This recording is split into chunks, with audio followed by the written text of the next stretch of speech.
The Eagle's Shadow, a tale of Napoleon Bonaparte. They say that when you stand close enough to history, you can feel its breath upon your neck. I know this to be true, for I stood in the shadow of the greatest man of our age, and I felt that breath every single day. My name is Laurent Beaumont, and I served as secretary to Napoleon Bonaparte for nearly a decade. What I am about to tell you is the truth as I witnessed it, unvarnished by the propaganda of his admirers or the venom of his enemies. This is the story of a man who reshaped the world, told by one who watched him do it. I first encountered Napoleon in the winter of 1796, when I was barely 20 years old and he was a general of 26, already spoken of in hushed, wondering tones throughout Paris. The revolution had devoured so many of its children, yet somehow this Corsican officer had not only survived but thrived. I had been recommended to his service by a distant cousin who worked in the Directory, and I arrived at his headquarters in Nice with my heart pounding and my hands trembling with a mixture of fear and anticipation. The building that housed his headquarters was a requisition noble's villa, its former grandeur faded by years of revolutionary fervor and military occupation. Soldiers lounged in what had once been elegant receiving rooms, their muddy boots leaving tracks on marble floors that had hosted the finest balls of Provence. The smell of unwashed bodies, gunpowder, and cheap wine permeated everything. This was the reality of the Revolutionary Army, glorious in its ideals, squalid in its execution. I was kept waiting for nearly 3 hours in an anteroom, watching officers come and go, their faces bearing expressions ranging from exhaustion to exhilaration. Some carried maps, others dispatches sealed with wax. All moved with a sense of urgency that was almost palpable. Something momentous was brewing, though I did not yet understand what. Finally, an aide, a young lieutenant with powder burns on his uniform and an impudent grin, gestured for me to follow him. "The general will see you now," he said. "Don't waste his time. He has no patience for fools." The man I met that day bore little resemblance to the portraits that would later hang in 1,000 palaces. He was slight, almost gaunt, with lank hair that fell across a pale forehead. His uniform was rumpled as though he had slept in it, which I would later learn he often did. His boots were scuffed and unpolished, but his eyes were extraordinary, gray and piercing. They seemed to look not at you but through you, reading thoughts you had not yet formed. When he spoke, his accent was thick with the sounds of Corsica, that wild island that had given birth to him, and his words tumbled out in rapid succession, as though his mind worked too quickly for his mouth to keep pace. "You read Latin?" he asked without preamble, not bothering with introductions. He was bent over a table covered with maps, his finger tracing what I would later recognize as the valleys of northern Italy. "Yes, General," I stammered. "Greek. Some, General. Mathematics? Can you calculate trajectories, distances, supply requirements?" "I am adequate, General." He looked up at me then, really looked at me for the first time, and I felt as though I were being assessed, weighed, and judged in the span of a single heartbeat. Whatever he saw must have satisfied him, for he nodded curtly. "You will do. We march for Italy in 3 days. Be ready. You'll need warm clothes for the mountains and light clothes for the plains. Bring writing materials, lots of them. I dictate constantly, and my thoughts will not wait for you to sharpen your quills. Do you have any questions?" I had 1,000 questions, but the intensity of his gaze and the clear impatience in his posture told me that this was not the moment for them. "No, General." "Good. Claude will show you where you'll sleep and explain your duties." Dismissed. And just like that, my fate was sealed. I became part of the whirlwind that was Napoleon Bonaparte, and I would not escape its grip for many years to come. The 3 days before our departure passed in a blur of frantic preparation. The army of Italy was in a deplorable state, undersupplied, underfed, and demoralized by years of setbacks against the Austrian forces that controlled much of northern Italy. The soldiers' uniforms were little better than rags, their boots often held together with cord, their weapons a motley collection of French, Austrian, and even Italian firearms scavenged from previous battles. I watched Napoleon tour the camps, and I began to understand the magnetism that would make him master of Europe. He did not simply inspect troops. He spoke to them, remembered their names, asked about their families, promised them glory and plunder in Italy. The soldiers, who had every reason to be cynical after years of broken promises from the Directory, responded to him with something approaching worship. "They will follow me," Napoleon told me one evening as we reviewed supply manifests by candlelight in his makeshift office. "Not because they love the Republic. Most of them are tired of Republican rhetoric. They will follow me because I will give them victories, and victories mean food, glory, and gold. A soldier who wins battles can forgive his general anything. A soldier who loses will forgive nothing." It was a coldly pragmatic assessment, yet I could not deny its truth. The revolution had promised liberty, equality, and fraternity, but most of the soldiers I met cared more about their next meal than political philosophy. Napoleon understood this in a way that the civilian leaders of the Directory never had.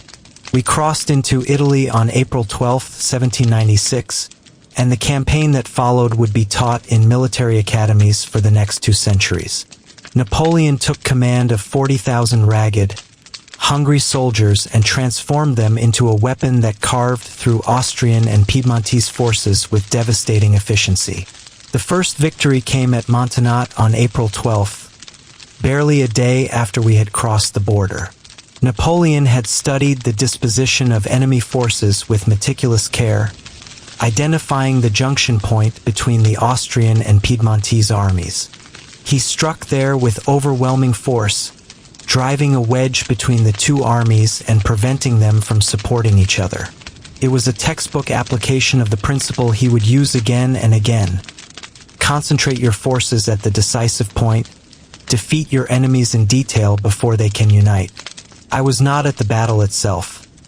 My place was with the headquarters staff managing correspondence and supplies, but I saw the prisoners streaming back, and I saw the faces of our soldiers as they returned from victory. They were transformed. The sullen, defeated men who had slouched into Italy now marched with their heads high, singing revolutionary songs with genuine enthusiasm. "You see," Napoleon said to me, gesturing at the troops, "victory is a tonic that cures all ailments. Yesterday they were beggars. Today they are conquerors. And tomorrow they will be legends." The victories came with dizzying speed. Millesimo on April 13th and 14th, Dago on April 14th and 15th, Siva on April 16th, the crossing of the Tenero River on April 19th, Mondovi on April 21st. Each victory was built on the same pattern: rapid movement, concentration of force, and audacious attacks that left the enemy reeling. The Piedmontese, exhausted and demoralized, sued for peace. The Austrians fell back toward Mantua, the great fortress that controlled the approaches to Vienna. I witnessed Napoleon's genius firsthand during those hectic weeks. While other generals saw warfare as a stately dance of formations and sieges, Napoleon saw it as mathematics and psychology combined. He would study maps for hours, calculating distances, terrain advantages, and supply lines with the precision of a clockmaker. He could look at a map and see not just the current disposition of forces, but how those forces would move, where they would be vulnerable, what routes they must take to survive. But he also understood that soldiers were not merely pieces on a board. They were men with pride, hunger, and dreams. He fed their pride with bulletins that celebrated their achievements and promised greater glories to come. He fed their hunger with the plunder of conquered cities. And he fed their dreams by showing them that they could defeat the professional armies of Europe's great powers. An army marches on its stomach, he told me one evening as we reviewed dispatches in a commandeered palace in Milan. But it fights on its pride. Give them victories, Laurent, and they will follow you into hell itself. The Battle of Lodi on May 10th became the defining moment of the early Italian campaign. The Austrians had retreated across the Adda River and blown up most of the bridge, leaving only a narrow wooden structure defended by cannon and massed infantry. Any attack across that bridge would be suicide, a narrow front that would allow only a handful of men to advance at a time, under withering fire from prepared positions. Napoleon ordered the attack anyway. I watched from the far bank as French infantry formed up for the assault.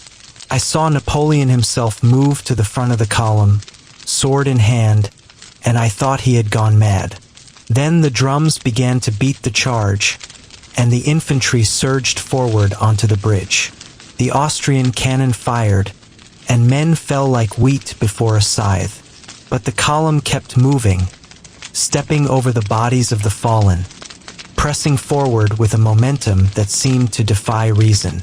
Napoleon was in the thick of it, his slight figure somehow visible despite the smoke and confusion. The soldiers saw him there, sharing their danger, and they pressed forward with renewed fury. The Austrians broke. Faced with that impossible assault, they abandoned their positions and fled. By nightfall, the French were across the Adda, and the road to Venice lay open. That night, around the campfires, I heard the soldiers calling Napoleon the Little Corporal, Le Petit Caporal. It was meant as affection rather than mockery, a recognition that he was one of them, willing to share their dangers and hardships. Napoleon heard the nickname and smiled, understanding instinctively that it was worth more than any title the Directory could bestow. But I also saw something else that night. I saw Napoleon standing alone, staring at the bridge where so many men had died. His face was somber, almost haunted, and I wondered what thoughts were passing through his mind. Was he mourning the dead, calculating the cost of victory, or was he already planning his next move, seeing the fallen soldiers as necessary pieces sacrificed in a larger game? When I approached him, intending to offer some word of comfort or congratulation, he turned to me with an expression I could not read. "They died for France," he said quietly. "That must be enough. It has to be enough." In Milan, Napoleon held court like a king, though he was merely a general of the Republic. The palaces of the defeated Italian nobles became his headquarters, and their treasures became France's prizes. Art, gold, ancient manuscripts, all were catalogued and shipped back to Paris in great convoys. I was tasked with overseeing some of this work, and I felt increasingly uncomfortable with what amounted to systematic looting. One evening, I summoned the courage to express my concerns. Napoleon was reviewing a list of artworks selected for transport to Paris, and I cleared my throat nervously. "General, might I ask, is it entirely proper to take these treasures? Many of them are the heritage of the Italian people. They have been in these cities for centuries." He looked up at me, one eyebrow raised. "Prupe. Laurent, we are at war. The Italians sided with Austria against us. They lost. This is the price of defeat. But these are works of art, not military supplies. They have cultural value that transcends. Europe's treasures belong in the capital of European civilization," he interrupted, his voice taking on a hard edge. "And that capital is no longer Rome or Vienna. It is Paris. We are not thieves, Laurent. We are history's agents, gathering up the past to build the future. These paintings, these sculptures, these manuscripts, they will be better appreciated, better preserved in France than in the hands of decadent Italian aristocrats who probably never looked at them anyway. But Enough. His voice was sharp now, brooking no argument. I understand that you have scruples, and I appreciate them, but war is not a gentleman's sport. We are fighting for the survival of the Republic against monarchies that would strangle the revolution in its cradle. Every franc these treasures bring strengthens France. Every painting inspires French artists. Every manuscript enriches French scholars. We are not destroying these things. We are giving them new life in a nation that will appreciate them. I wanted to argue further, but something in his eyes stopped me. There was a certainty there, an absolute conviction that he was right and that any disagreement was simply a failure to understand the larger picture. It was a quality I would see again and again in Napoleon, the ability to justify any action, any sacrifice as necessary for the greater good. The siege of Mantua dragged on through the summer and into autumn. The Austrians sent 4 separate relief armies, and Napoleon defeated each of them at Castiglione, at Bassano, at Arcole, at Rivoli. Each victory required brilliant maneuvering, desperate fighting, and increasingly heavy casualties. The army of Italy was exhausted, reduced by battle, disease, and desertion to barely half its original strength. At Arcole, I saw Napoleon once again display the personal courage that inspired such devotion in his soldiers. The battle had stalemated at a bridge, much like Lodi, and the French columns were pinned down by Austrian fire. Napoleon grabbed a flag and rushed onto the bridge, calling for the soldiers to follow him. It was a magnificent gesture, but it nearly got him killed. He slipped on the muddy bank and fell into a swamp, where he was only saved by the quick action of his staff. The story spread through the army within hours, growing in the telling. By evening, soldiers were saying that Napoleon had crossed the bridge under impossible fire, that cannonballs had passed through his coat without touching him, that he was protected by destiny itself. Napoleon did nothing to discourage these embellishments. He understood that soldiers needed to believe their commander was invincible, touched by fate. "Let them tell their stories," he said to me when I remarked on the exaggerations. "A legend is worth 10,000 men. If my soldiers believe I cannot lose, they will fight harder, and that belief becomes a self-fulfilling prophecy." It was during the Italian campaign that I began to understand the complexity of the man. He could be tender and brutal in equal measure, sometimes within the same hour. I saw him weep over letters from his wife Josephine, whom he had married just before departing for Italy. His letters to her were filled with passionate declarations that would have embarrassed a poet. He wrote of his love in terms so extravagant that I blushed when I transcribed them, speaking of her beauty as though she were Helen of Troy and his devotion as though he were a knight from a medieval romance. Yet I also saw him order the execution of civilians who had risen against French occupation. In Pavia, when the citizens rebelled and killed French soldiers, Napoleon's reprisal was swift and merciless. He ordered the city bombarded and threatened to burn it to the ground if the ringleaders were not handed over. When they were, he had them shot without trial. Sentiment is a luxury a leader cannot afford. He told me when he caught me looking troubled after witnessing one such execution. "Every decision I make saves or costs French lives. I choose to save French lives. It is that simple." "Is it?" I asked, surprising myself with my boldness. "Those men we executed, they were fighting for their homes, their city. Can we blame them for that?" Napoleon's face hardened. "Yes, we can blame them, and we must punish them, because if we do not, others will rise up and more French soldiers will die. You think me cruel? I am merciful compared to what these Italian cities would do to us if given the chance. They would massacre every French soldier they could catch, torture them, mutilate their bodies. By being ruthless now, I prevent greater bloodshed later. But, Laurent, his voice was softer now, almost gentle. I understand your discomfort. It speaks well of your character that you are troubled by these things. But you must understand I did not choose to be at war. I did not choose to invade Italy. The Directory sent me here to fight, and I am fighting in the only way that will ensure French victory with minimum French casualties.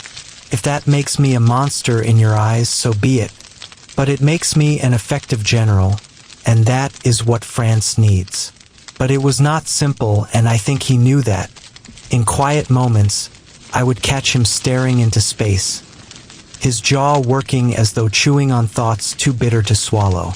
The burden of command was visible in the lines that were beginning to form around his eyes, the way his hand would sometimes tremble slightly when he thought no one was watching. Power, I was learning, was not the gift that men imagined it to be. It was a burden that crushed those too weak to bear it and corrupted those strong enough to carry it.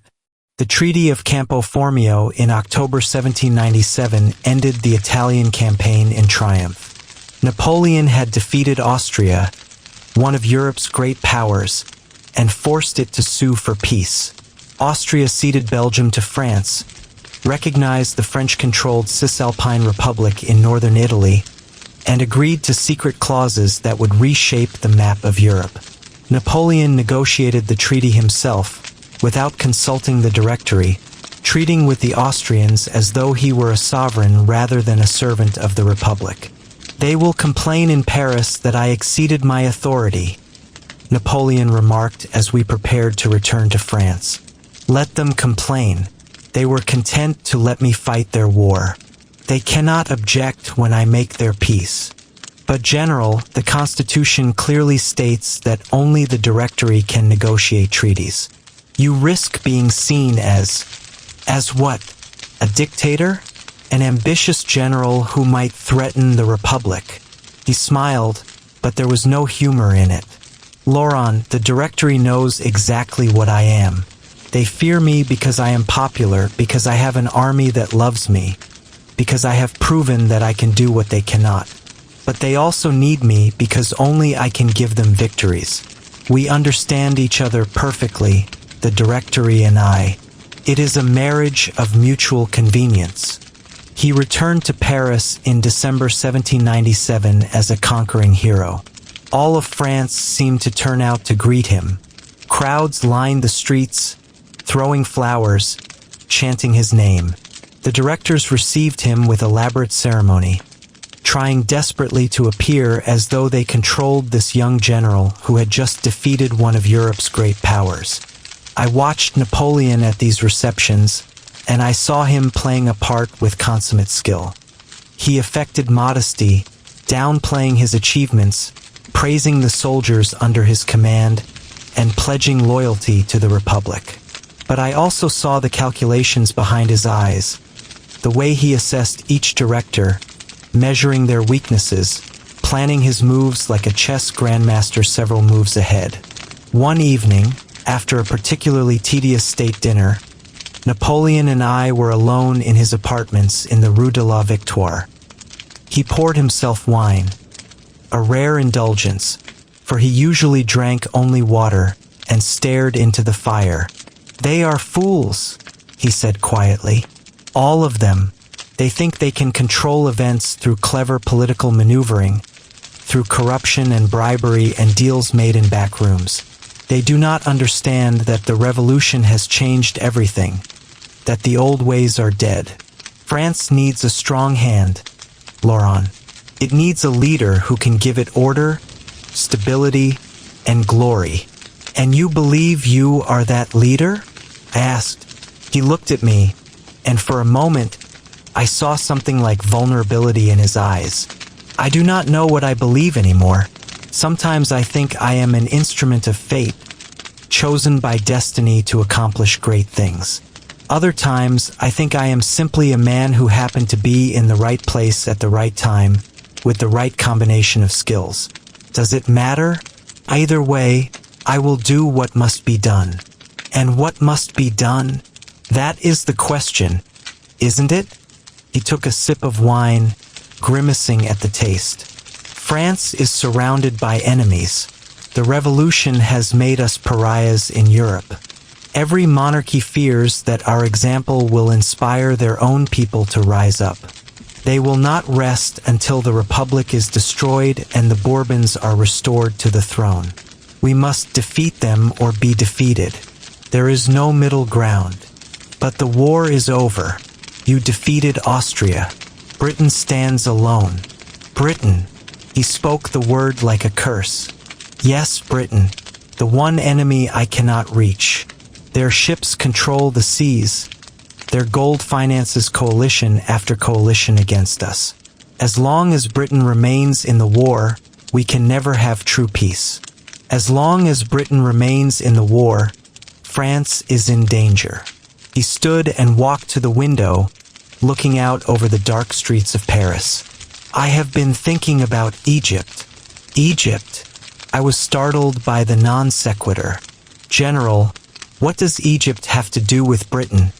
He turned back to me, and I saw excitement in his face, the kind of animation that came over him when he had conceived a bold plan. Everything. Egypt is the key to India, and India is the source of Britain's wealth. If we strike at Egypt, we strike at the heart of their empire. We cut their route to India, and we threaten their most valuable possessions. It would be a blow from which they might never recover. But Egypt is part of the Ottoman Empire. Are we to make war on the Turks as well? The Ottoman Empire is a corpse. It has been dying for centuries. If we do not take Egypt, someone else will, Russia, perhaps, or Britain itself.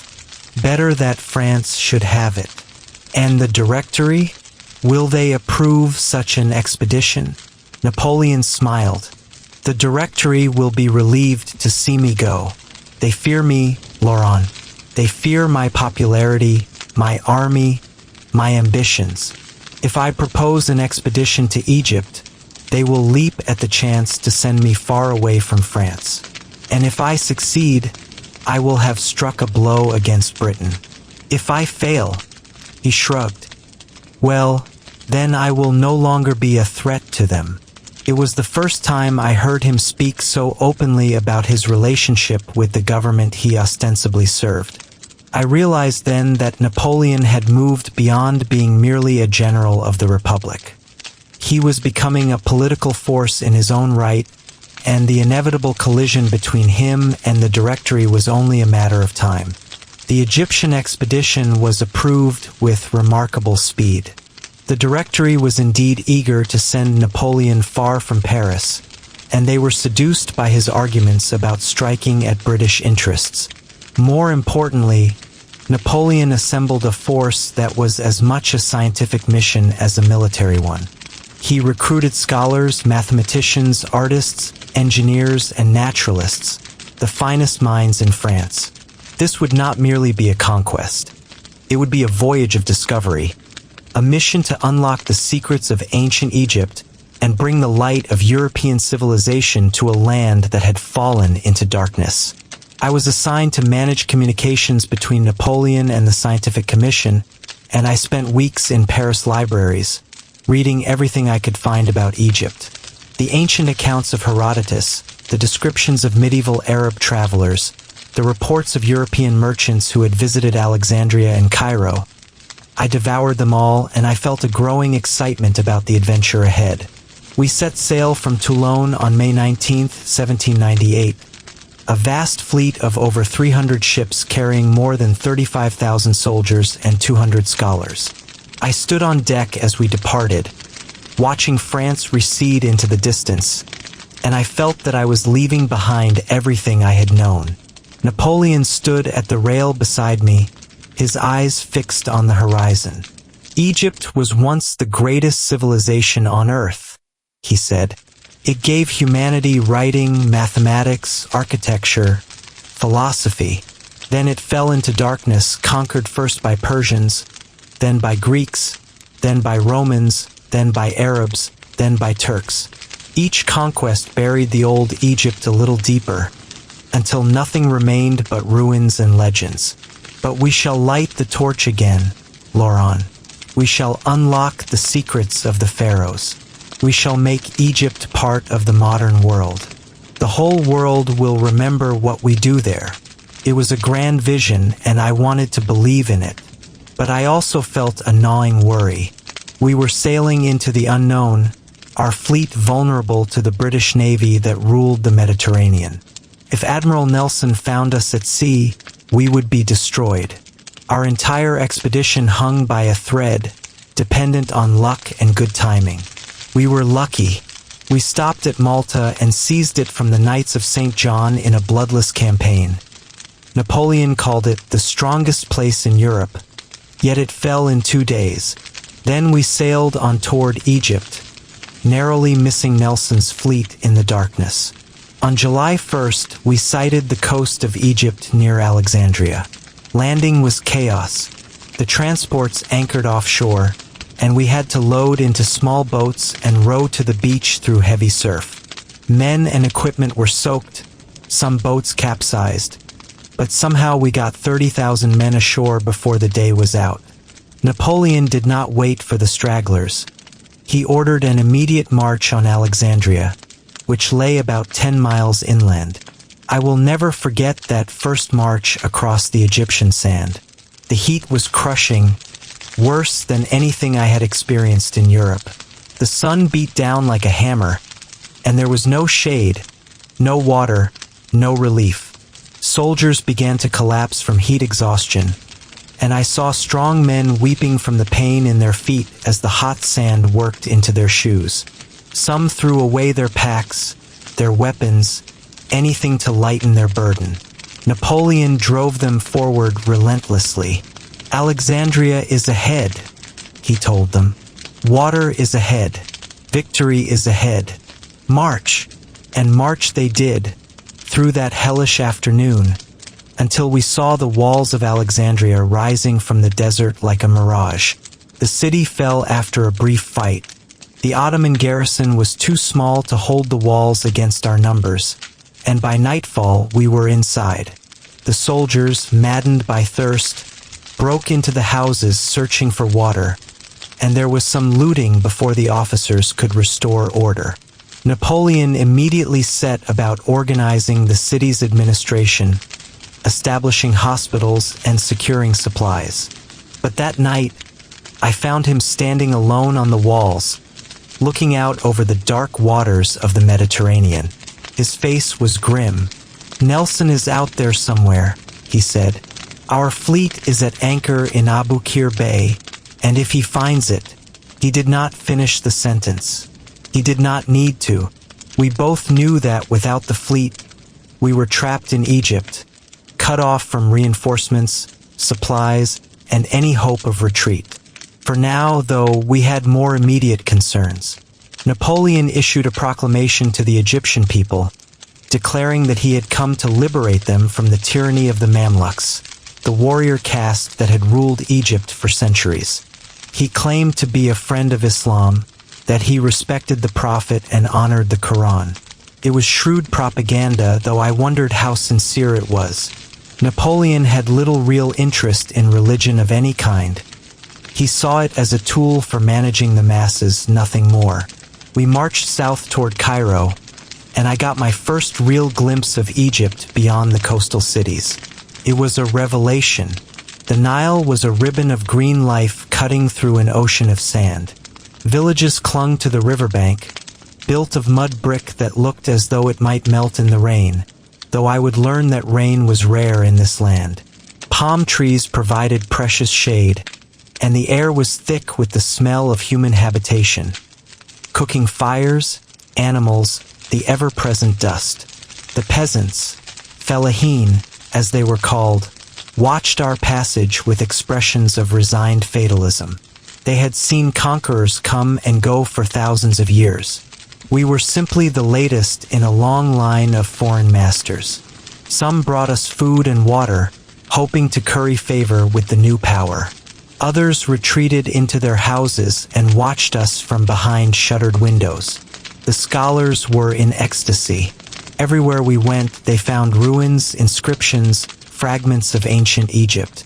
Temples buried in sand, statues toppled and broken, hieroglyphs carved into stone that no one could read. They measured, sketched, catalogued, and debated, trying to unlock secrets that had been hidden for millennia. Napoleon encouraged them, visiting their work sites when he could, asking questions, offering theories. He had a genuine intellectual curiosity that set him apart from most soldiers. He had brought along a library of books, history, philosophy, mathematics, literature, and he read voraciously in the evenings, sometimes staying up until dawn with a book in his hands. "Do you know what I love about ancient Egypt?" he asked me one evening as we sat in his tent, reviewing supply reports. They built for eternity. The pyramids, the temples, the tombs, they were designed to last forever. The pharaohs understood that a man's greatest works should outlive him, that true immortality comes from what you create, not how long you breathe. "Do you seek immortality, General?" He smiled. "Every man seeks immortality, Laurent. Some seek it through their children, others through their wealth. I seek it through my deeds. I want people to remember Napoleon Bonaparte in 1,000 years the way we remember Caesar today. I want schoolboys to study my campaigns, philosophers to debate my ideas, historians to write books about my age. Is that hubris? Perhaps. But is it not better to aim for immortality and fall short than to never aim at all?" The Battle of the Pyramids occurred on July 21, 1798, about 10 miles from Cairo. The Mamluk army, led by Murad Bey, had assembled to stop our advance. They were magnificent warriors, cavalry dressed in silk and steel, carrying curved sabers and jeweled pistols, mounted on Arabian horses that seemed to float across the sand. They had ruled Egypt for centuries through their martial prowess, and they had never been defeated by a European army. Napoleon studied their formation through his telescope and nodded in satisfaction. "They will charge," he said. "They are brave, skilled, and confident. They will charge, and we will destroy them."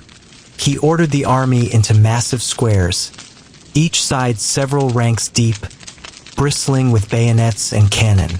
The infantry would receive the cavalry charges, while the artillery would tear holes in the Mamluk ranks. It was a formation designed to break cavalry, and it required iron discipline to maintain under attack. I watched the battle from a small rise behind the squares, along with other staff officers and the scientific commission. When the Mamluks charged, it was like watching a golden wave roll toward our lines. The thunder of hooves, the glitter of weapons, the war cries of men who had never known defeat.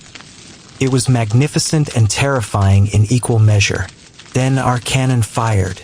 The front ranks of the Mamluk charge simply disappeared in clouds of smoke and blood. But the survivors came on, undaunted, crashing into the French squares with incredible violence. For a moment, I thought the squares would break, that the Mamluks would sweep through our ranks and turn the battle into a massacre. But the squares held. The infantry fired volley after volley into the massed cavalry, reloading with mechanical precision under fire. The Mamluks were brave beyond measure. They charged again and again, trying to break through the hedge of bayonets. But courage is not enough against disciplined firepower and sound tactics. By mid-afternoon, the Mamluk army was shattered, thousands of warriors dead or dying on the sand. Napoleon rode through the battlefield afterward, and I accompanied him. It was a scene of carnage that shocked even veterans of the Italian campaign. Bodies lay in heaps, man and horse together, the sand soaked with blood. The wounded cried out for water, for mercy, for death. Napoleon's face was grim as he surveyed the slaughter. "War is an ugly business," he said to me. "Do not let anyone tell you otherwise. There is no glory in this, no matter what the poets say. There is only necessity. We killed these men because we had to, because they would have killed us if they could. That is the reality of war.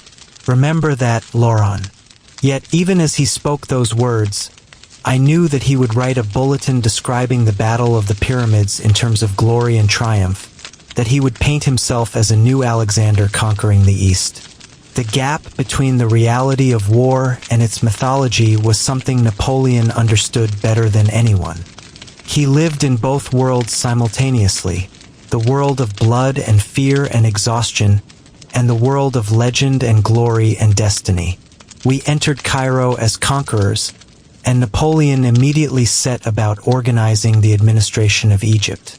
He established the Institut d'Égypte, bringing together the scholars who had accompanied the expedition to study Egyptian culture, history, and resources. He tried to work with the local religious and civic leaders, the ulama and sheikhs who wielded real power in Egyptian society. He promised to respect Islam, to maintain traditional institutions, to bring the benefits of French civilization without destroying Egyptian culture. But the reality was more complex. The Egyptian people were Muslim, conservative, and suspicious of these Christian invaders who spoke of liberation while imposing taxes and conscription. The ulama preached against us in the mosques, calling us infidels who had come to destroy Islam.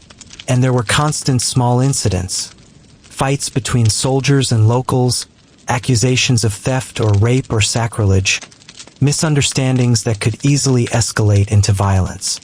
In October, Cairo erupted in revolt. The details of what sparked it were unclear. Some said French soldiers had tried to enter a mosque. Others said it began with a dispute in the bazaar. But suddenly the entire city was in arms. Church bells were rung as signals. Mobs formed in the streets, and French soldiers were cut down wherever they were caught alone. Napoleon's response was swift and brutal. He brought in artillery and bombarded the main quarters of the rebellion. He had the leaders arrested and executed, their heads displayed on pikes as a warning. He imposed a massive fine on the city and took prominent citizens as hostages to ensure good behavior. The revolt was crushed within 2 days, but I could see that something had changed in Napoleon. He had wanted to be seen as a liberator, a bringer of civilization, a friend to Egypt.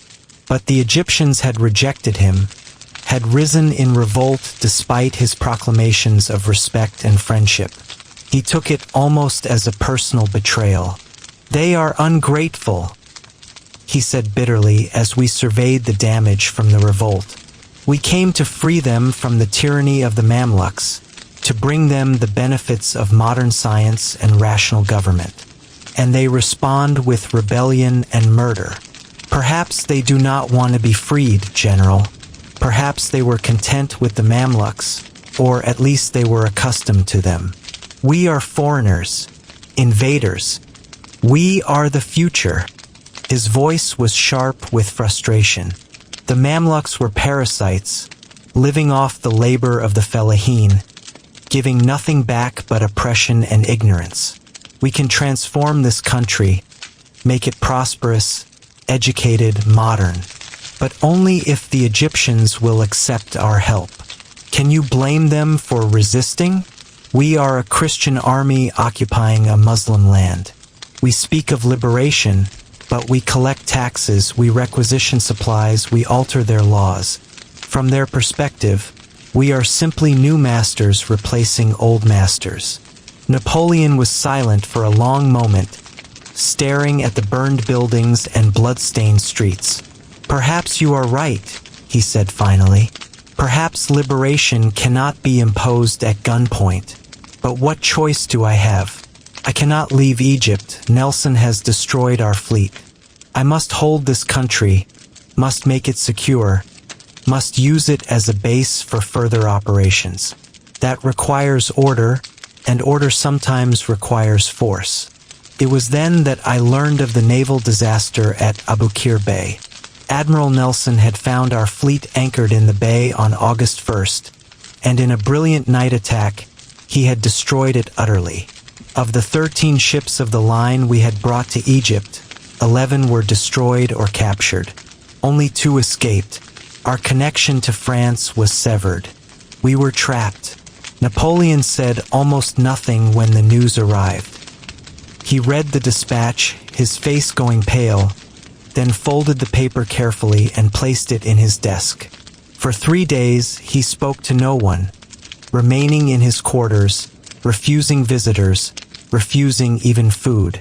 When he finally emerged, his face was composed, but I could see the strain in his eyes.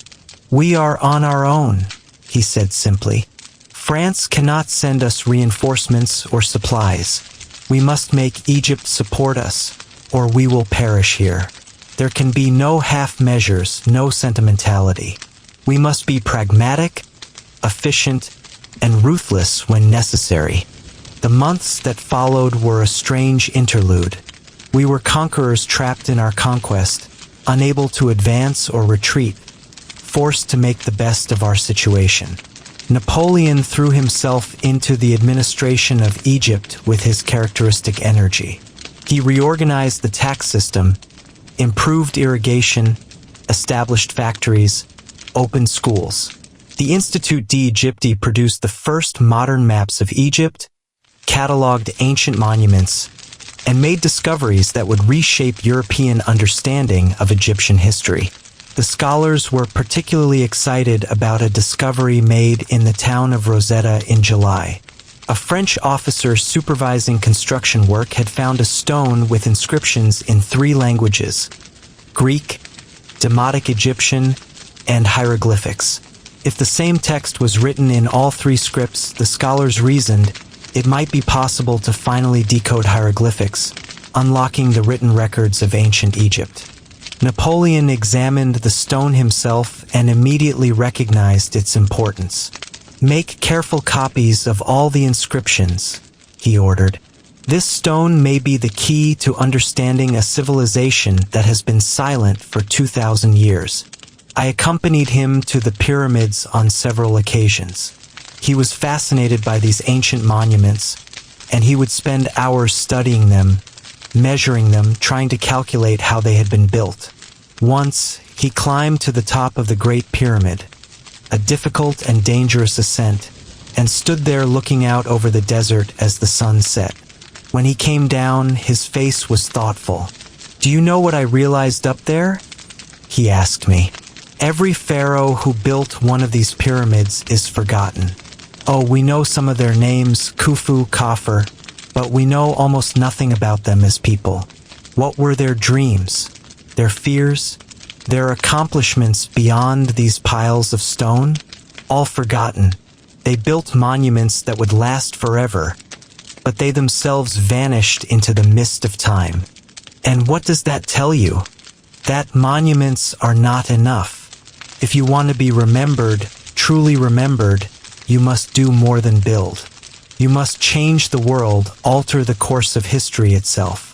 You must leave an imprint so deep that no amount of time can erase it." It was a chilling insight into his ambitions. Napoleon was not content to be merely a successful general or even a powerful ruler. He wanted to be a world historical figure, a man whose actions would echo through the centuries. Egypt was not an end in itself. It was merely a stepping stone towards something greater. In February 1799, Napoleon made a decision that would prove disastrous. He decided to invade Syria, the Ottoman province to the north. His reasoning was strategic. A Turkish army was gathering in Syria, preparing to attack Egypt.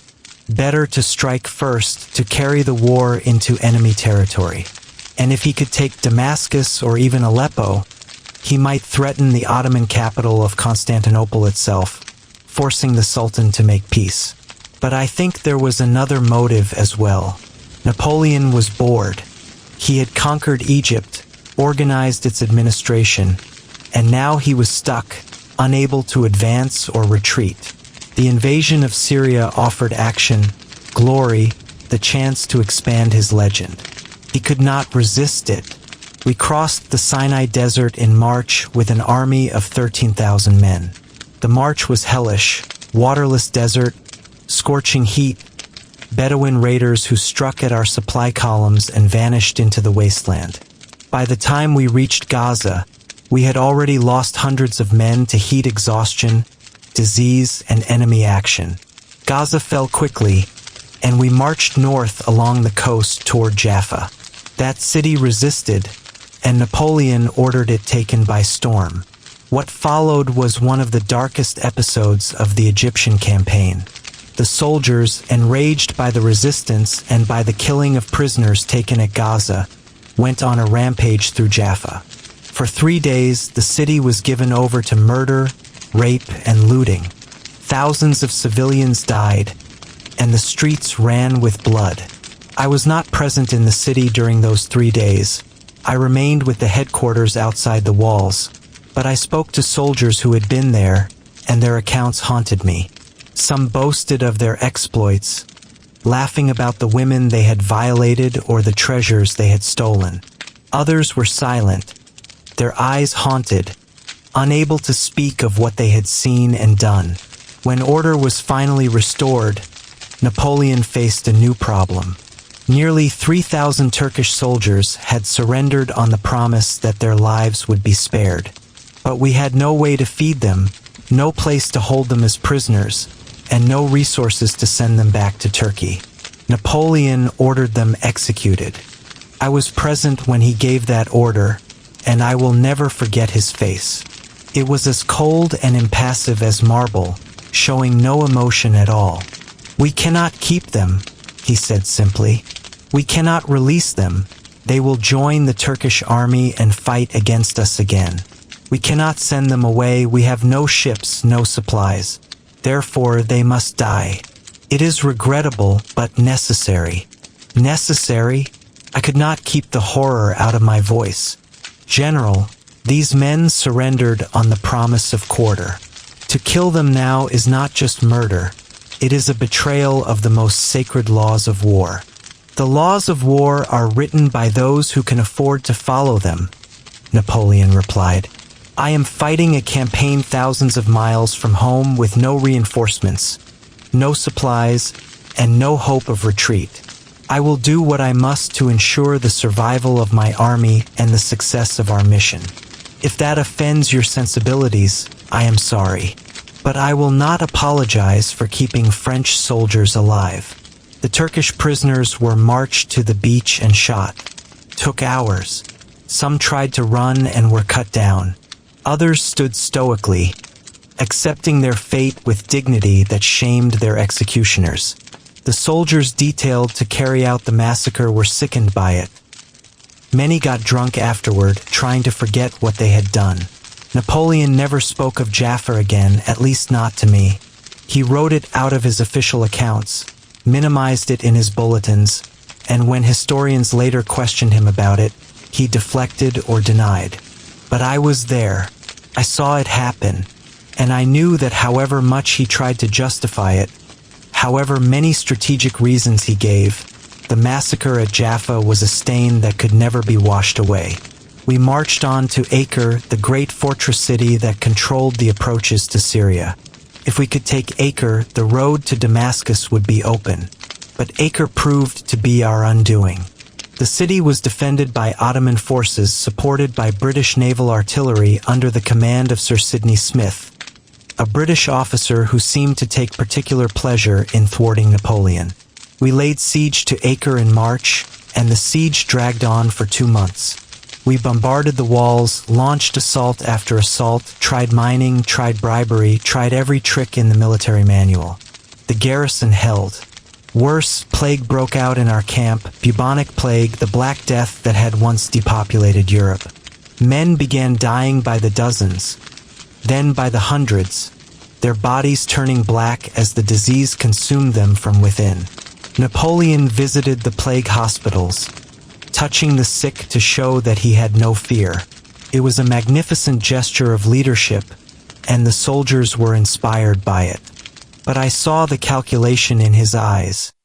He was demonstrating his invincibility to maintain morale, not out of genuine compassion. He knew that if the army lost faith in him, if they believed their commander could not protect them from disease or defeat, the expedition would collapse. After 8 major assaults on Acre had been repulsed, with losses mounting and plague ravaging the army, Napoleon finally admitted defeat. In May, we began the retreat back to Egypt. It was a march of death. The sick and wounded who could not keep up were left behind. There was simply no way to transport them.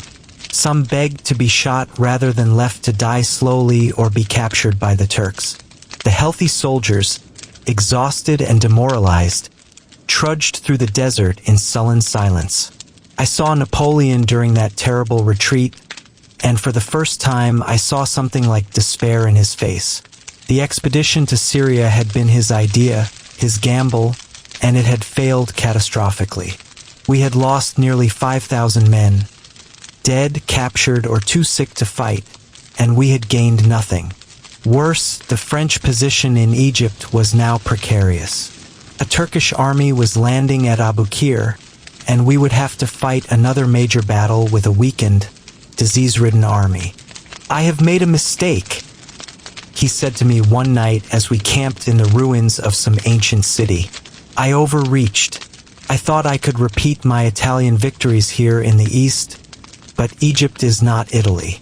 The distances are greater, the climate harsher, the enemy more numerous, and I am cut off from France, from reinforcements, from support. I am trapped here, Laurent, trapped in a failed expedition that may well end with my death and the destruction of my army." "You could negotiate," I suggested. "The Ottomans might." No. His voice was firm. "I will not surrender. I will not admit defeat. We will fight the Turks at Abu Qir, and we will win because we must win.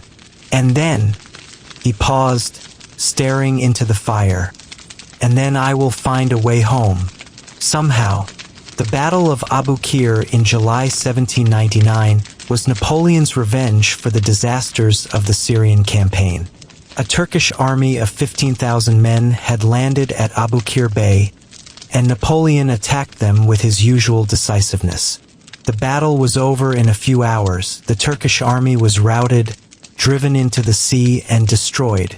8,000 Turks were killed or drowned, and 10,000 captured. It was a brilliant tactical victory that meant almost nothing strategically. We had defeated another Turkish army, but we were still trapped in Egypt. The plague was still killing our soldiers. And in France, the political situation was deteriorating. Napoleon received letters from his brothers, from political allies, from anyone who could get a message through the British naval blockade. The Directory was collapsing. Foreign armies were threatening French borders. The Republic was on the verge of falling apart. Napoleon made his decision. He would return to France, leaving his army behind. General Kleber would take command in Egypt, but Napoleon himself would slip away aboard a fast frigate and race back to Paris before anyone could stop him. "You are abandoning the army?"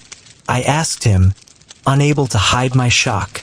We were alone in his quarters in Cairo, and he was packing his personal papers, burning documents he did not want to fall into enemy hands. "I am saving France," he replied without looking at me. "The army here is doomed. Egypt is doomed. Kleber is a capable officer. He will do what he can. But there is no saving this situation. The British control the seas, the Ottomans control the land, and we are slowly dying of disease and attrition. But France I can still save. Would you have me die here in the sand for pride's sake while France tears itself apart? But the soldiers, they followed you here. They have suffered and died for you. How can you leave them?" Napoleon finally looked at me, and his eyes were hard. "Do you think I want to leave them? Do you think this is easy for me? But I am not just a general, Laurent. I am a servant of France, and France needs me more than this doomed army does. History will judge whether I made the right choice, but I am making it nonetheless." We sailed from Alexandria on August 23, 1799, aboard the frigate Muiron, accompanied by a few other ships carrying Napoleon's closest companions. It was a dangerous voyage. The Mediterranean was patrolled by British warships, and if we were caught, Napoleon would be taken prisoner or killed. But luck was with us. We avoided British patrols, stopped briefly at Corsica, and reached the French coast in early October. When we landed at Frejus, the people went wild with joy. Napoleon was not merely alive. He had returned in France's hour of need. The news spread like wildfire. By the time we reached Paris, crowds lined the roads, chanting his name, throwing flowers, weeping with relief. The conquering hero had returned. The Directory was in chaos. The moderate directors had been pushed aside by radicals who wanted to resume the terror. The country was on the verge of civil war. The armies on the frontiers were starving and mutinous.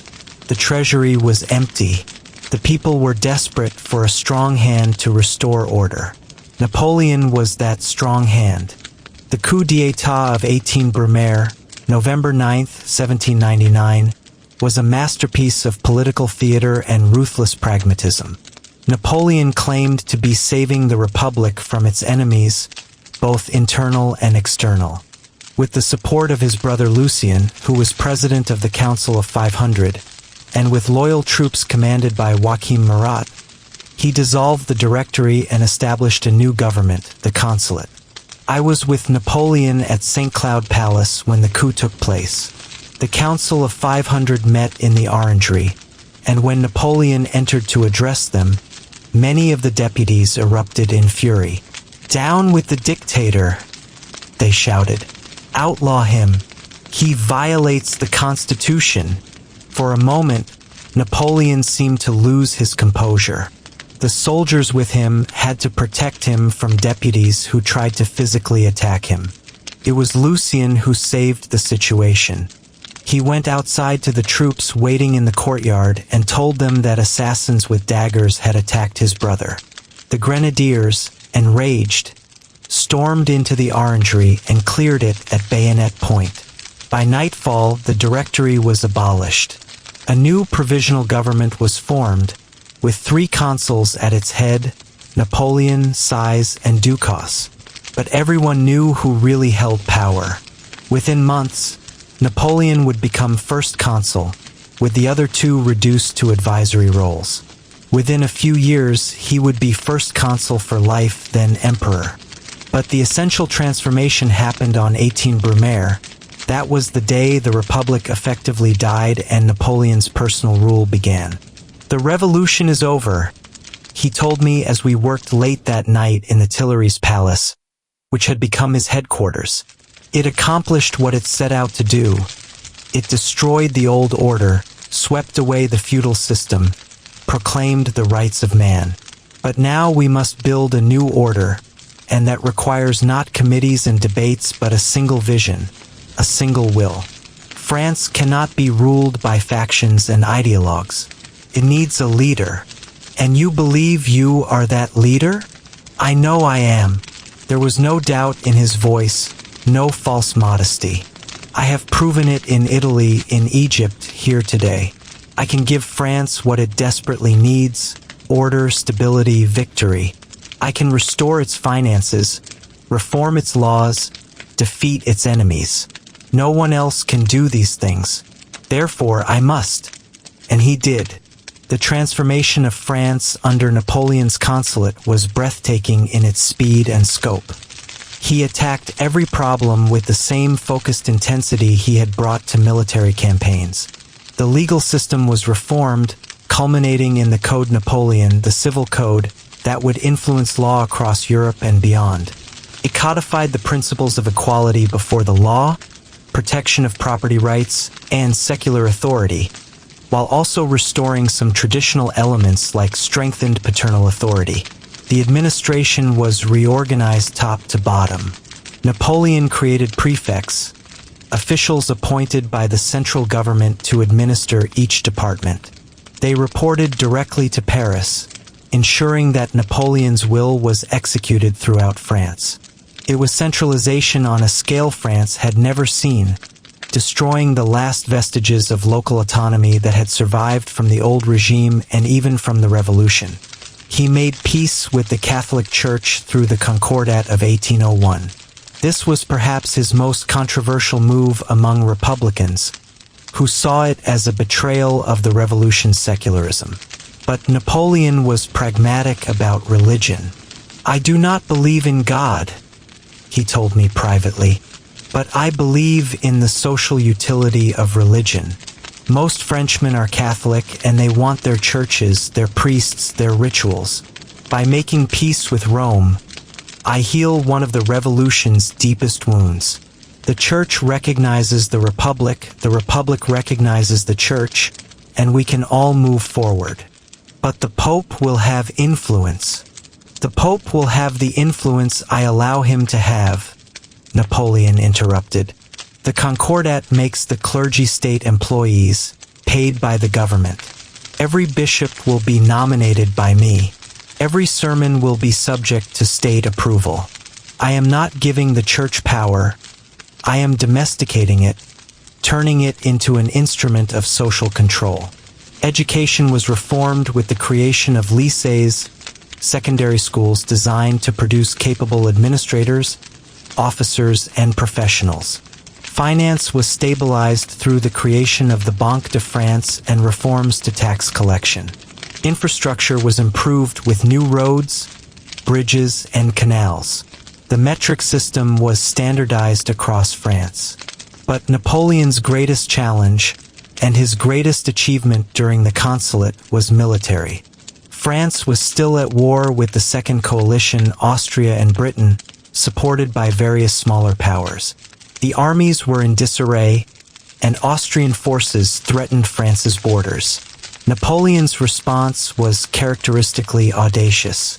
In May 1800, he led a new army of reserve across the Alps, retracing Hannibal's ancient route through the Great St. Bernard Pass. It was a logistical nightmare. Thousands of men, horses, and cannon hauled through narrow mountain passes still choked with snow. But it worked. Napoleon descended into the Po Valley and cut the Austrian lines of communication, forcing them to turn and fight. The Battle of Marengo on June 14, 1800, was one of the most dramatic of Napoleon's career. For most of the day, the French were losing. The Austrians had attacked at dawn and driven our forces back. By mid-afternoon, Napoleon was preparing to retreat, believing the battle lost. Then General Desaix arrived with his division, which had been detached and was force-marching to rejoin the army. Desaix took one look at the situation and said, "This battle is completely lost, but there is time to win another." Napoleon immediately ordered a counterattack. Desaix led his fresh troops forward, smashing into the exhausted Austrian center. The tide turned in minutes. The Austrians, who moments before had been celebrating victory, suddenly found themselves routed. They fled the field in disorder, losing thousands of men and dozens of guns. Desaix died in the moment of victory, shot through the heart as he led the charge. Napoleon wept over his body, or so he claimed later. But I noticed that in his official account of the battle, Napoleon rewrote the story to minimize the role of chance and make it seem as though he had always been in control, that Desaix's arrival had been perfectly timed according to his master plan. The near defeat became a calculated risk. The desperate counterattack became a brilliant maneuver. "Why do you change the story?" I asked him when I saw the draft of his bulletin. "Everyone who was there knows what actually happened. History is written by the victors, Laurent," he replied calmly. "And victors get to choose which details are remembered and which are forgotten. The important thing is that we won. How we won is merely a question of narrative. I choose the narrative that best serves France." "You mean the narrative that best serves Napoleon Bonaparte?" He smiled. "Are they not the same thing? The victory at Marengo broke Austria's will to fight. The Treaty of Luneville in February 1801 confirmed France's control of Belgium and the left bank of the Rhine. recognized French satellite republics in Italy and the Netherlands, and left France as the dominant power on the continent. Then came the Peace of Amiens with Britain in March 1802.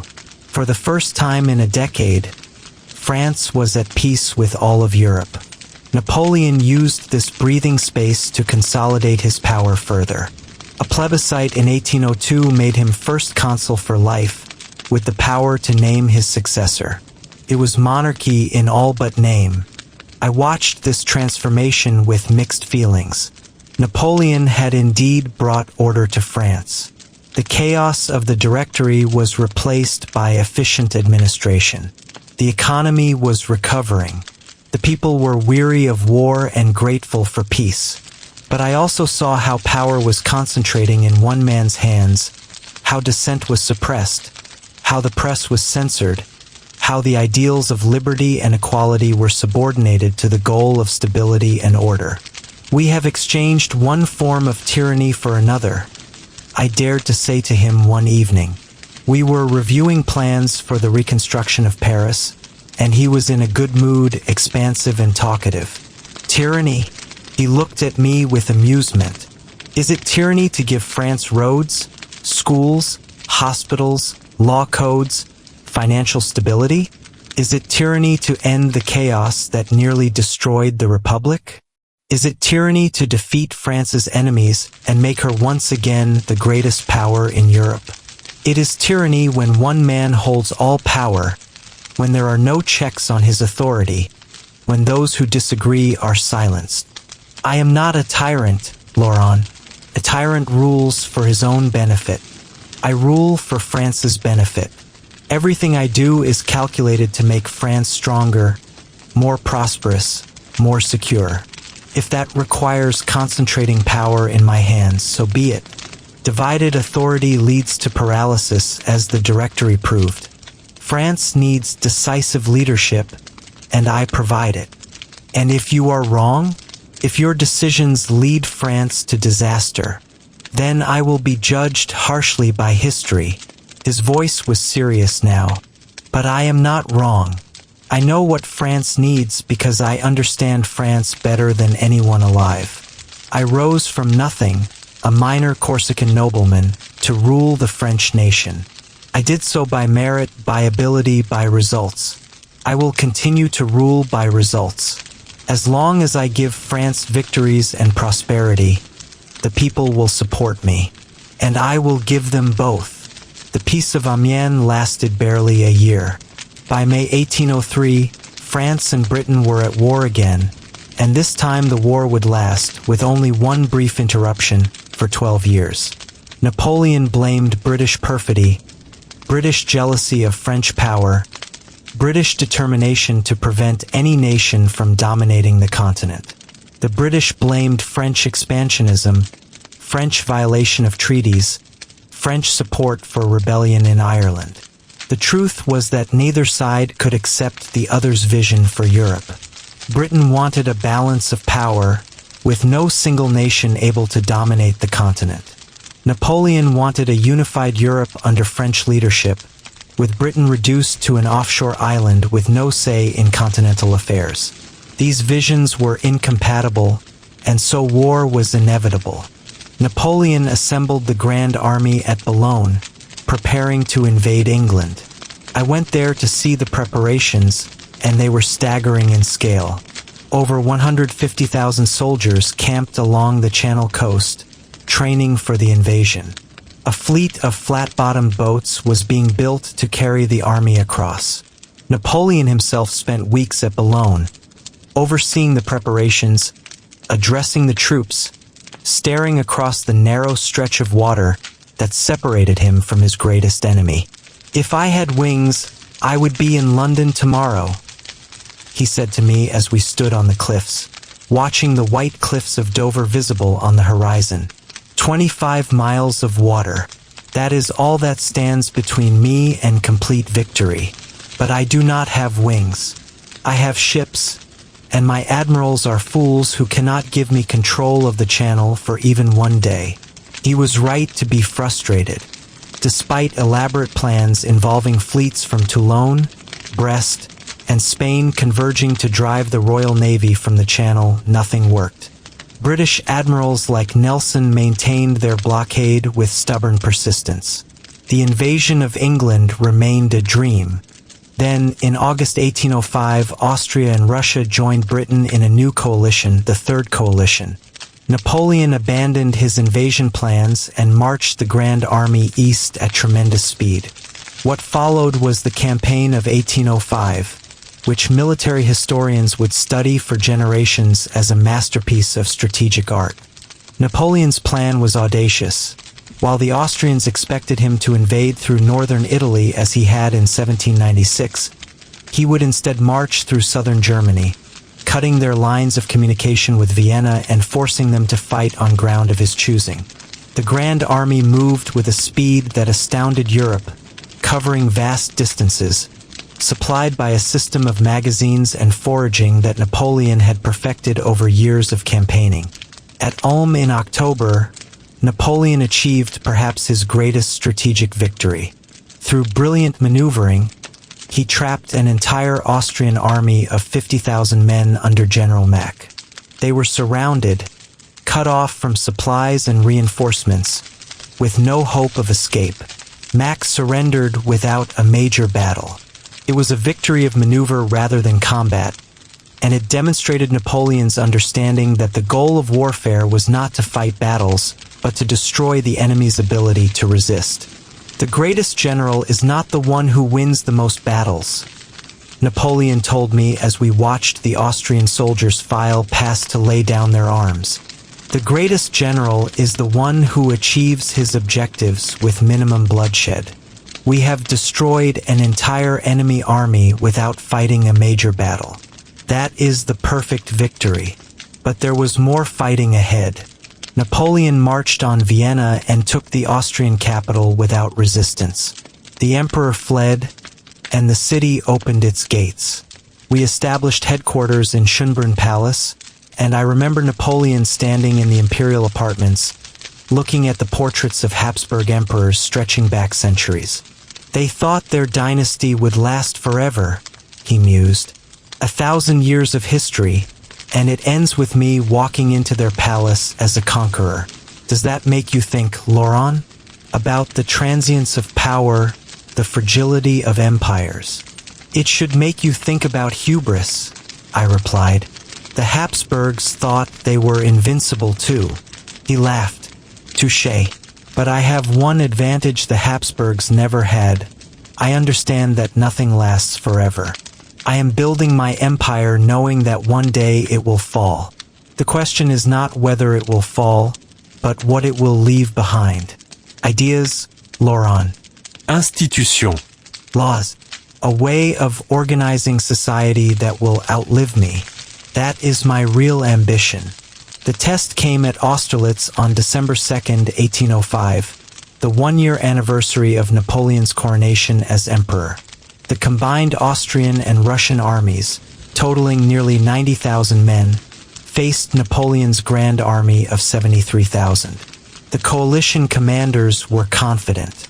They outnumbered the French, they held good defensive positions, and they believed Napoleon had made a strategic mistake by advancing so far from his bases. They were wrong. I was with Napoleon on the Pratzen Heights as the battle began. A thick fog covered the battlefield, so dense that we could barely see 100 yards. Napoleon was calm, almost serene, waiting for the right moment. They will attack our right, he predicted.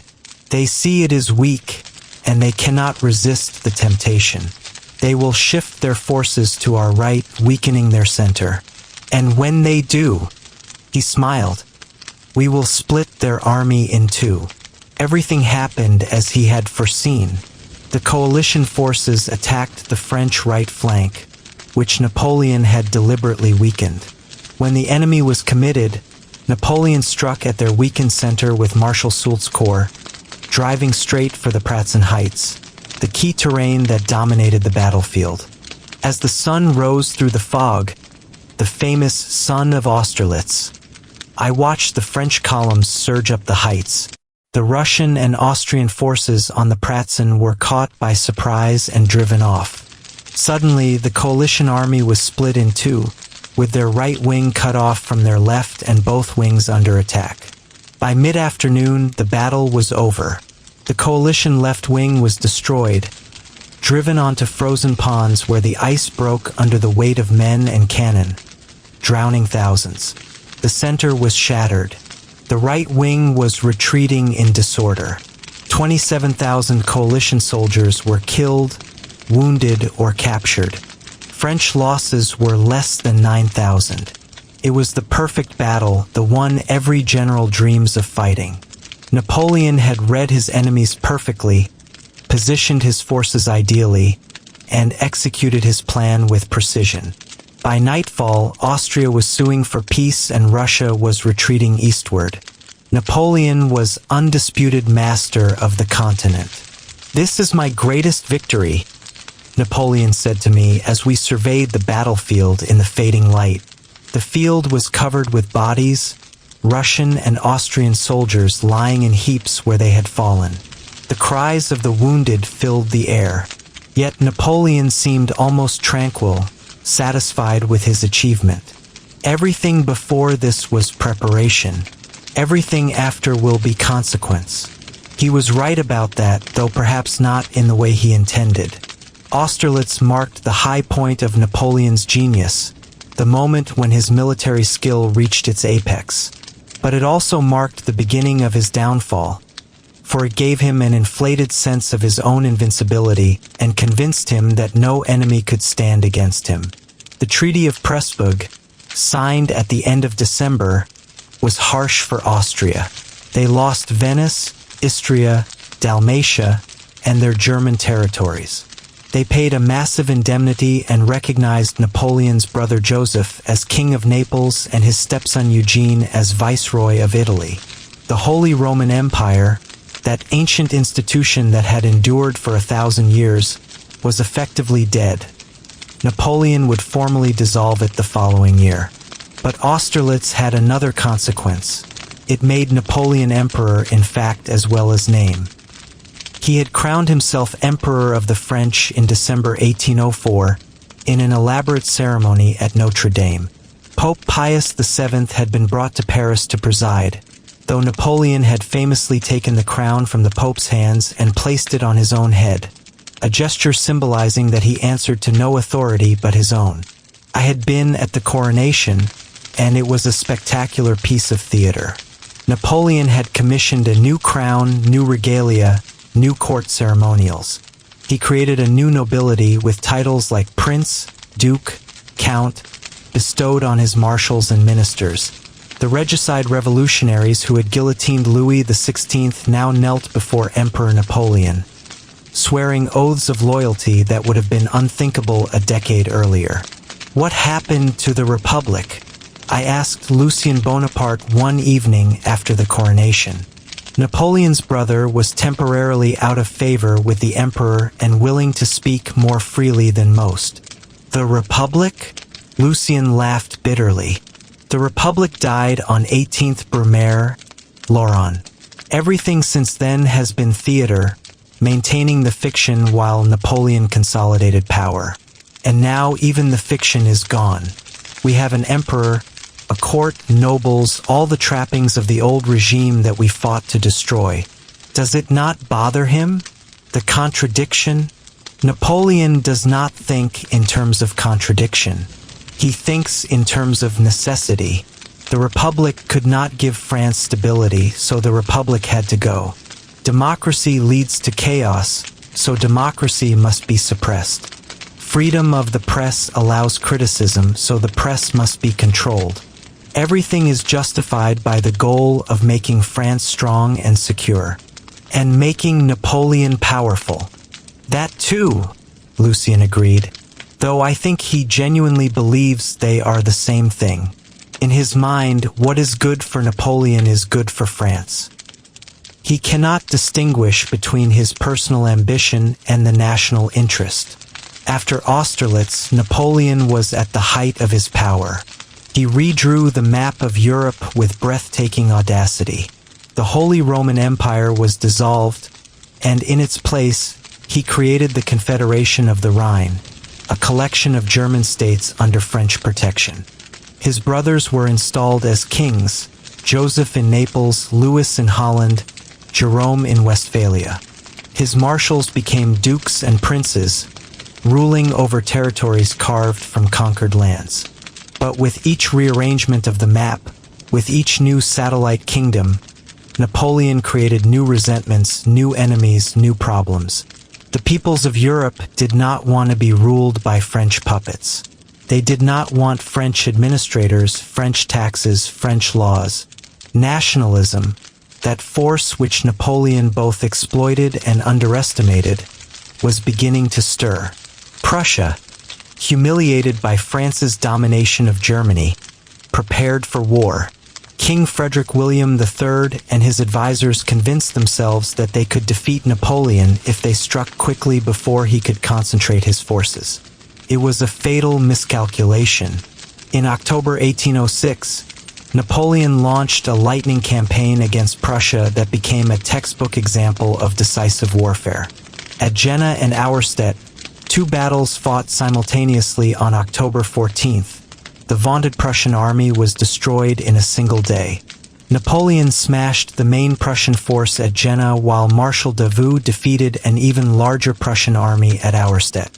By nightfall, Prussia's military power was broken. What followed was perhaps even more impressive than the battles themselves. Napoleon pursued the shattered Prussian forces relentlessly, capturing fortress after fortress, accepting surrenders from garrisons that outnumbered the French forces besieging them. Within 3 weeks, virtually the entire Prussian kingdom had fallen. King Frederick William fled to Königsberg in East Prussia, and Napoleon entered Berlin in triumph. I accompanied him into Berlin, and I watched as he stood before the Brandenburg Gate, reviewing French troops marching through the heart of the Prussian capital. The speed of the victory had stunned Europe. Prussia, which had been considered one of the great military powers of Europe, had been annihilated in a matter of weeks. Frederick the Great would weep if he could see this, Napoleon remarked as we toured the royal palace at Potsdam. His army, his legacy, destroyed in a fortnight. All of his careful work building Prussia into a great power, undone by his successor's incompetence. Yet Prussia's defeat did not end the war. Russia entered the conflict, sending vast armies westward to support their Prussian allies. Through the winter of 1806 to 1807, Napoleon campaigned in Poland and East Prussia, fighting battles at Pultusk and Eylau. The Battle of Eylau in February 1807 was particularly horrific. Fought in a snowstorm, it ended in a bloody stalemate with over 50,000 casualties on both sides. I was at Eylau, and it was unlike any battle I had witnessed before. The snow was so thick that soldiers could barely see 20 yards ahead. Artillery fire was deafening, and the screams of wounded men and horses were lost in the howling wind. Entire units became lost in the blizzard, firing on their own forces by mistake.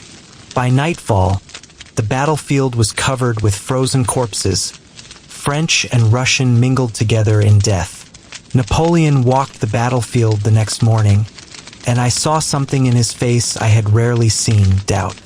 The victory, if it could be called that, had been Pyrrhic. We held the field, but at such cost that it felt like defeat. "What a massacre," he said quietly, looking at the heaps of frozen dead. And for what? For a patch of mud in Poland. But he could not afford to show weakness or uncertainty. By afternoon, he was dictating bulletins describing Eylau as a great victory, minimizing French losses, exaggerating Russian casualties. The soldiers knew better. They had been there, had seen their comrades fall by the thousands. But they also understood that maintaining morale required the fiction of victory.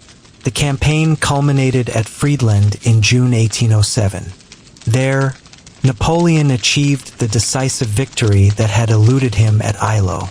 The Russian army was trapped with its back to a river and systematically destroyed. 20,000 Russian soldiers were killed or captured, and the remainder fled in disorder across the Alais River. Tsar Alexander I sued for peace, and Napoleon met him on a raft in the middle of the Niemen River at Tilsit. It was an extraordinary scene. Two emperors, one ruling France and much of Western Europe, the other ruling the vast expanse of Russia, meeting in the middle of a river to divide Europe between them. I was not present at their private conversations, but Napoleon told me about them later. He had been charmed by Alexander, finding him intelligent, cultured, and surprisingly willing to accommodate French interests.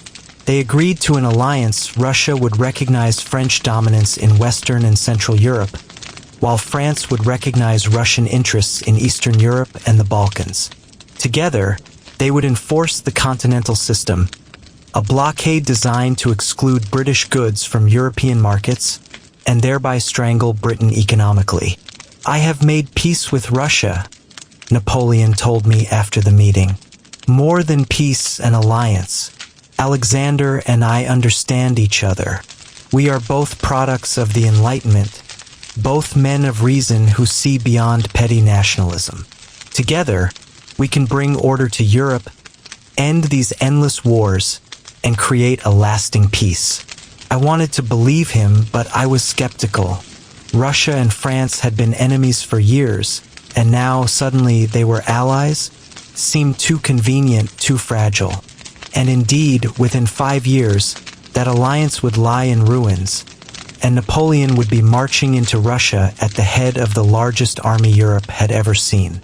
But in 1807, the Treaty of Tilsit seemed to mark the culmination of Napoleon's ambitions. He dominated Europe from the Atlantic to the Vistula River. His brothers and marshals ruled satellite kingdoms. His enemies were defeated or cowed into submission. Only Britain remained defiant, protected by its navy and determined to resist French hegemony. Napoleon's response to British defiance was the Continental System, a comprehensive blockade that forbade European nations from trading with Britain. It was economic warfare on a scale never before attempted, designed to ruin British trade and force them to negotiate peace. But the Continental System created as many problems as it solved. European merchants resented being forbidden to trade with Britain, one of their best customers. Smuggling became rampant, and enforcing the blockade required Napoleon to extend his control over every coast of Europe, leading to conflicts in Spain and Portugal that would eventually prove disastrous. It was in Spain that Napoleon made one of his greatest strategic errors. In 1807, France and Spain were allies, and Napoleon convinced King Charles IV to allow French troops to cross Spain to invade Portugal, Britain's last ally on the continent. But once French armies were in Spain, Napoleon decided to overthrow the Bourbon monarchy and install his brother Joseph as King of Spain. It seemed like a logical move at the time. The Spanish Bourbons were weak and incompetent, their country backward and poorly governed. Napoleon believed he was bringing enlightened rule to Spain, that the Spanish people would welcome liberation from their corrupt monarchy and reactionary church. He was catastrophically wrong. The Spanish people rose in revolt almost immediately. They did not want a French king, no matter how enlightened. They did not want French administrators imposing French laws. They did not want their churches closed and their traditions suppressed. What began as a simple military operation turned into a guerrilla war that would last 6 years and tie down hundreds of thousands of French troops. I accompanied Napoleon to Spain in late 1808, when he went personally to salvage the situation. We entered Madrid in December, and I saw the hatred in the faces of the Spanish people. They watched us pass in sullen silence, their eyes filled with loathing. This was not like Italy or Germany, where French rule might be resented but was ultimately accepted. This was a people in revolt, every man, woman, and child an enemy. "They are fanatics," Napoleon said dismissively. Priests have filled their heads with superstition and convinced them that we are the Antichrist come to destroy their faith. But they will learn. We will defeat their armies, pacify their cities, and in time, they will accept French rule because it is better than what they had before. But they did not learn, and they did not accept.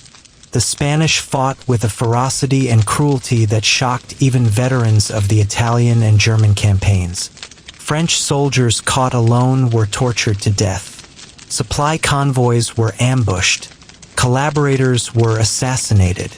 And whenever French forces gathered to crush the guerrillas, the Spanish would melt away into the mountains, only to reappear weeks later in a different location. The British, under Sir Arthur Wellesley, later the Duke of Wellington, landed in Portugal and turned it into an impregnable fortress. From there, they supported the Spanish guerrillas, supplied them with weapons, and coordinated their attacks. Wellington was everything Napoleon was not: cautious, methodical, patient. He refused to be drawn into open battle unless the circumstances heavily favored him. He built defensive lines and dared Napoleon to attack them. It was a war of attrition, and attrition was the one kind of warfare where Napoleon's genius counted for little. Napoleon returned to Paris in early 1809, leaving his marshals to deal with Spain. He believed the problem could be contained, that superior French forces would eventually wear down the resistance. He was wrong. The Peninsula War, as it became known, was a bleeding ulcer that drained French resources and morale. Over the next 5 years, nearly 300,000 French soldiers would die in Spain, and the country remained unconquered, a constant drain on the empire's military strength. Meanwhile, Napoleon's personal life was becoming increasingly complicated. His marriage to Josephine had been passionate in its early years, but it had cooled over time. She was older than him, could not give him children, and had expensive tastes that he found exasperating. He still cared for her. I saw genuine affection between them on many occasions, but he needed an heir, and Josephine could not provide one. In 1809, after Austria attacked France in a desperate attempt to reverse its defeats, Napoleon fought another successful campaign, defeating the Austrian army at Wagram in July. But the victory was costly, and for the first time I saw Napoleon struggle on a battlefield. The Austrians fought with unexpected tenacity, and the battle hung in the balance for 2 days. When it was finally won, it was through weight of numbers and artillery rather than brilliant maneuver. "They are learning," Napoleon said grimly after the battle. "The Austrians, the Prussians, they study my tactics, learn from their defeats. Each war becomes harder because my enemies adapt. I can still beat them, but the margin of victory grows narrower." After Wagram and the Treaty of Schönbrunn that followed, Napoleon made his decision about Josephine. In December 1809, he divorced her, despite the genuine affection that still existed between them. I was present at their final meeting, and I saw both of them weep. Josephine had been with him since before his rise to power, had shared his ascent from obscure general to emperor of the French. But dynasties required heirs, and so she had to go. "This is the greatest sacrifice I have made for France," Napoleon told me after Josephine had left. "I love her still, but I cannot let personal feelings interfere with the interests of the empire. I need a son, an heir who can continue what I have built. Josephine cannot give me that, so our marriage must end." In April 1810, Napoleon married Marie-Louise, the 18-year-old daughter of the Austrian Emperor Francis I. It was a purely political match, designed to ally France with the ancient Habsburg dynasty and give Napoleon's rule an aura of legitimacy. Marie-Louise was young, pretty, docile, and fertile. She gave Napoleon what he desperately wanted. In March 1811, she bore him a son. The birth of the King of Rome, as the boy was titled, was celebrated throughout the empire with incredible pomp. Cannons fired salutes, church bells rang, Te Deums were sung. Napoleon held his son in his arms and wept with joy. Finally, he had an heir, a child who would inherit his empire and carry on his dynasty. I saw Napoleon with his son many times over the following years, and I saw a tenderness there that he showed to few others. He would spend hours playing with the boy, talking to him, planning his education. The child represented everything Napoleon was building toward. A dynasty that would last for centuries. A new order in Europe that would endure long after he was gone. "He will inherit an empire at peace," Napoleon said to me once as we watched the child sleep. "All of my wars will have been worth it if he can rule in peace, if he can enjoy the benefits of what I have created without having to fight to preserve it." But peace was the one thing Napoleon could never achieve, because his empire was built on conquest, and conquest requires continued expansion. Every peace treaty was merely a truce, a breathing space before the next war. And the next war, when it came, would be the one that destroyed everything. By 1811, Napoleon's relationship with Russia was deteriorating. Tsar Alexander had initially cooperated with the continental system, but the economic damage to Russia was severe. Russian nobles, dependent on grain exports to Britain, were furious.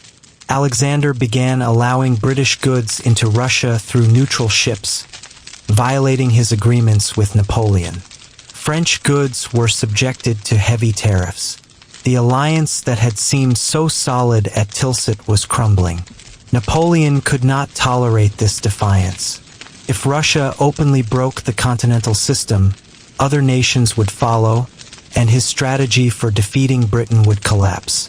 Moreover, he suspected, correctly, that Alexander was negotiating with France's enemies, preparing for a future war.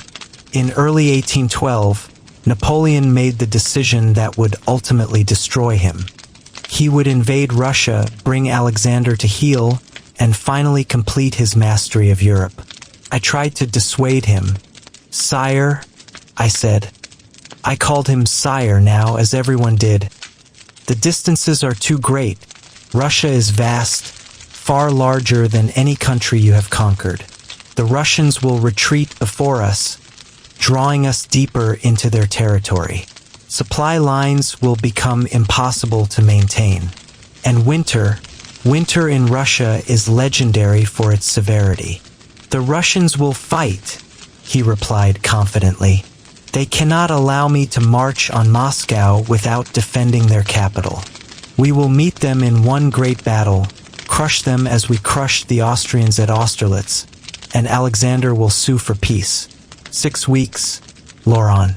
This campaign will take no more than 6 weeks. And if they do not fight, if they simply retreat, then I will occupy Moscow and force them to negotiate. Either way, by autumn, Russia will be subdued, and Europe will finally be at peace." He assembled the largest army ever seen in European history for the invasion. The Grand Army numbered over 600,000 men, French, Germans, Poles, Italians, Dutch, even reluctant Austrians and Prussians. It was truly an army of nations, drawn from across Napoleon's empire and its satellites. They called it the Army of 20 Nations. We crossed the Niemen River on June 24, 1812, and entered Russia. The campaign began with an ominous sign. A rabbit ran across Napoleon's path as he rode toward the river, and his horse reared, throwing him to the ground. Soldiers who saw it muttered that it was a bad omen. Napoleon laughed it off, but I saw concern in his eyes. The Russian army under General Barclay de Tolly retreated before us, refusing to give battle. They burned crops, drove away livestock, destroyed supplies. We marched deeper into Russia, and every day was a struggle to find food and water. The heat was tremendous. June and July were unusually hot, and disease began to ravage the army even before we saw a Russian soldier in battle formation. Soldiers died of heat exhaustion, dysentery, typhus. Horses collapsed and died by the thousands. The army that had crossed the Niemen with such confidence was melting away like snow in summer. By the time we reached Vitebsk in late July, we had lost over 100,000 men without fighting a major battle. "This is madness," I told Napoleon as we reviewed casualty reports. "We are losing an entire army without even engaging the enemy. We should consolidate here, wait for reinforcements, establish a secure base." No. His voice was hard, brooking no argument. "If I stop now, all of this suffering will have been for nothing. We must push on to Moscow. Once we take Moscow, Alexander will have no choice but to negotiate." At Smolensk, we finally caught the Russian rear guard, and a savage battle ensued. We took the city, but the Russians escaped, retreating eastward and leaving only scorched earth behind them. Napoleon stood in the smoking ruins of Smolensk and stared eastward, toward Moscow, which lay 250 miles ahead. "Just a bit farther," he said quietly. "Moscow is just ahead. We will take Moscow, and this nightmare will end." We pushed on. The army was now down to barely 150,000 combat-effective soldiers. The rest were dead, sick, or had dropped out along the line of march. But Moscow lay ahead, and Moscow had become an obsession for Napoleon. He convinced himself that taking the ancient Russian capital would force Alexander to negotiate, that the campaign could still be salvaged. At Borodino, 70 miles west of Moscow, the Russians finally stood and fought. It was September 7th, 1812, and what followed was the bloodiest single day of the Napoleonic Wars. The Russians under General Kutuzov had entrenched themselves in a strong defensive position, and Napoleon ordered a frontal assault. I watched the battle from the Shevardino redoubt, and it was slaughter on an unimaginable scale. French columns advanced against Russian positions, were torn apart by artillery, reformed, and advanced again. The Russians held their ground with stolid courage, dying in their positions rather than retreating. By nightfall, over 70,000 men lay dead or wounded, 30,000 French and 45,000 Russians. The Russians retreated, abandoning the field, and Napoleon claimed victory. But it was a Pyrrhic victory if ever there was one. The Russians were not destroyed, merely pushed back. And we had lost thousands more men we could not replace. We marched into Moscow a week later, on September 14th. The city was almost deserted. That night, fires broke out across Moscow, whether set by the Russian governor, by Russian patriots, or by accident, no one knows for certain. For 5 days, Moscow burned, and 3/4 of the city was consumed by flames. I stood with Napoleon on the Kremlin walls, watching the city burn, and I saw despair in his face. He had come all this way, lost so many men, endured so much hardship, and for what? A burned-out ruin that could not support an army, abandoned by a population that refused to acknowledge defeat. "They have destroyed their own city rather than let us have it," he said in wonder. "What kind of madness is this?" Napoleon waited in Moscow for 5 weeks, expecting Alexander to send negotiators. No one came. The Tsar simply ignored him. We were 1,000 miles from home, in a burned city, with winter approaching and no prospect of peace. "We must retreat," I finally said to Napoleon in mid-October. It had snowed the night before, a dusting that melted quickly but was a warning of what was coming. "Sire, if we stay here, we will die here. The army must retreat while we still can." He knew I was right. For 3 days he said nothing, staring at maps, writing letters to Marie-Louise about their son. Then, on October 19th, he gave the order.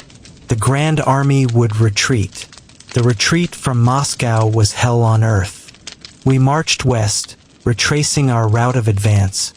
But now the land was completely stripped of supplies. There was no food, No fodder for the horses, no shelter. The snows came early that year, and the temperature plummeted. Men froze to death as they marched, falling by the roadside to die of exposure. The Russians harried us constantly. Cossacks picked off stragglers, attacked supply columns, burned bridges ahead of us. Partisans ambushed isolated units. The Grand Army began to disintegrate, discipline collapsing as soldiers fought each other for scraps of food, as units abandoned their wounded, as officers deserted their men. I saw things during that retreat that still haunt my dreams. Men eating their dead horses raw because there was no wood to make fires. Soldiers fighting over a crust of moldy bread. Wounded men left by the roadside, begging their comrades not to abandon them, knowing they would freeze to death within hours. The road was littered with corpses, with abandoned cannon, with the detritus of a dying army. At the Berezina River in late November, we faced potential annihilation. The Russians had destroyed the bridges, and 3 Russian armies were converging to trap us against the river. The temperature was below zero, the river partially frozen but not solid enough to cross on foot. We were trapped. Napoleon's engineers worked for 3 days in freezing water, building makeshift bridges while the army held off Russian attacks. Men died of exposure standing in the icy water, holding bridge timbers in place. But somehow, miraculously, they built the bridges, and enough of the army got across. The crossing of the Berezina was chaos. Thousands of stragglers and camp followers crowded onto the bridges, desperate to escape. When the Russians attacked, panic ensued. People were crushed, pushed into the river, trampled. The bridges collapsed under the weight, and thousands were left on the far bank to be killed or captured. By the time we staggered back across the Niemen into friendly territory in mid-December, fewer than 40,000 combat-effective soldiers remained of the 600,000 who had marched into Russia 6 months earlier. The rest were dead, captured, or too sick and frostbitten to fight. It was the greatest military disaster in modern history. Napoleon said almost nothing during the long retreat. His face became a mask, showing neither despair nor hope, neither anger nor fear. He simply endured, marching with the army, sharing its hardships, watching his grand vision crumble into ruin. When we finally crossed back into Poland, he summoned me to his quarters in a farmhouse that served as temporary headquarters. "I am returning to Paris," he said without preamble. "The army is finished, but France is not. I will raise new armies. I will defend France. I will return." "Sire, how can you?" "Enough." His voice cut like a whip. "I know what you are thinking, that this is a disaster, that I have destroyed the Grand Army, that my enemies will smell blood and unite against me. You are right about all of that, but France still needs me. The people still believe in me, and I can still win. I have lost armies before and rebuilt them. I will do so again."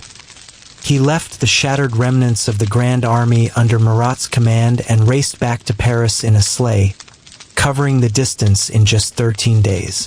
I accompanied him, and I watched as he immediately began the process of rebuilding.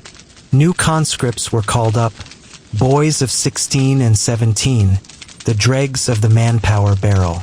Equipment was requisitioned from across the empire. Alliances were shored up with threats and promises. Through sheer force of will and organizational genius, Napoleon assembled new armies. But they were not the Grand Army that had marched into Russia. These were green troops, poorly trained, led by officers who had lost their best subordinates in the Russian campaign. And they faced a coalition of every major power in Europe: Russia, Prussia, Austria, Sweden, Britain, all united in their determination to finally destroy Napoleon. The campaign of 1813 was fought across Germany in a brutal back and forth that exhausted both sides. Napoleon won victories at Lutzen and Bautzen, but they were costly victories that achieved nothing decisive. His subordinates were defeated at Grossbeeren, Katzbach, Kulm, and Dennewitz. The coalition was learning to avoid Napoleon himself and instead target his marshals, who lacked his genius. The decisive battle came at Leipzig in October 1813, and it was the largest battle in European history before the 20th century. For 3 days, nearly 600,000 men. Napoleon's army of about 200,000 against coalition forces of nearly 400,000 fought around the Saxon city. It was called the Battle of Nations, and it sealed Napoleon's fate. I was at Leipzig, managing communications between Napoleon and his scattered corps. The battle was chaos. Attacks and counterattacks, desperate struggles for key positions, the thunder of thousands of cannon firing simultaneously. Napoleon fought brilliantly, shifting forces to meet threats, launching counterattacks that repeatedly prevented the coalition from breaking through. But he was outnumbered 2-1, and there was only so much genius could do against such odds. On the third day, Saxon troops in Napoleon's army defected to the coalition mid-battle, opening a gap in the French lines. At almost the same moment, a critical bridge was prematurely blown, trapping thousands of French soldiers on the wrong side of the river. The position became untenable. Napoleon ordered a retreat. The retreat from Leipzig was another nightmare, though mercifully shorter than the retreat from Russia. French forces struggled back toward the Rhine, fighting rearguard actions, losing more men every day. By the time we reached French territory in November, Napoleon had lost another 100,000 men. The coalition armies followed us into France. For the first time since the Revolution, foreign troops were on French soil, advancing toward Paris. Napoleon, with barely 70,000 soldiers, faced coalition armies totaling over 300,000. The odds were impossible, but he refused to surrender. What followed was one of the most brilliant campaigns of Napoleon's career, and certainly the most tragic. With a small, mobile force, he struck repeatedly at isolated coalition columns, winning victories at Brienne, La Rothière, Champaubert, Montmirail, Montereau, and Craon. Each victory was tactically brilliant but strategically meaningless, because Napoleon could not replace his losses and the coalition armies kept coming. I watched Napoleon during those terrible months of early 1814, and I saw a man who refused to accept reality. Even as foreign armies invaded France, even as his marshals begged him to negotiate, he insisted that one more victory would turn the tide, that France would rally to him, that the coalition would lose heart and sue for peace. But France was exhausted. 20 years of war had drained the country's blood and treasure. The people wanted peace even if it meant defeat. And the coalition, having come so far and sacrificed so much, would not stop until Napoleon was removed from power. Paris fell at the end of March 1814.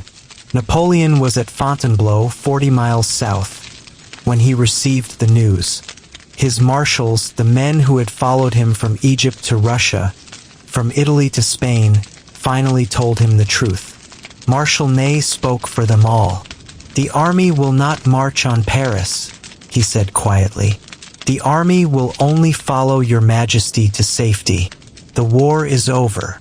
Napoleon's face showed nothing, but I saw his hands clench into fists. For a long moment, no one spoke. Then Napoleon stood and walked to the window, looking out over the palace gardens. "Very well," he said finally, his voice flat and emotionless. "I will abdicate." The formal abdication came on April 6, 1814. Napoleon Bonaparte, Emperor of the French, King of Italy, Protector of the Confederation of the Rhine, renounced his throne. The coalition gave him sovereignty over the island of Elba, a tiny speck of land off the Italian coast.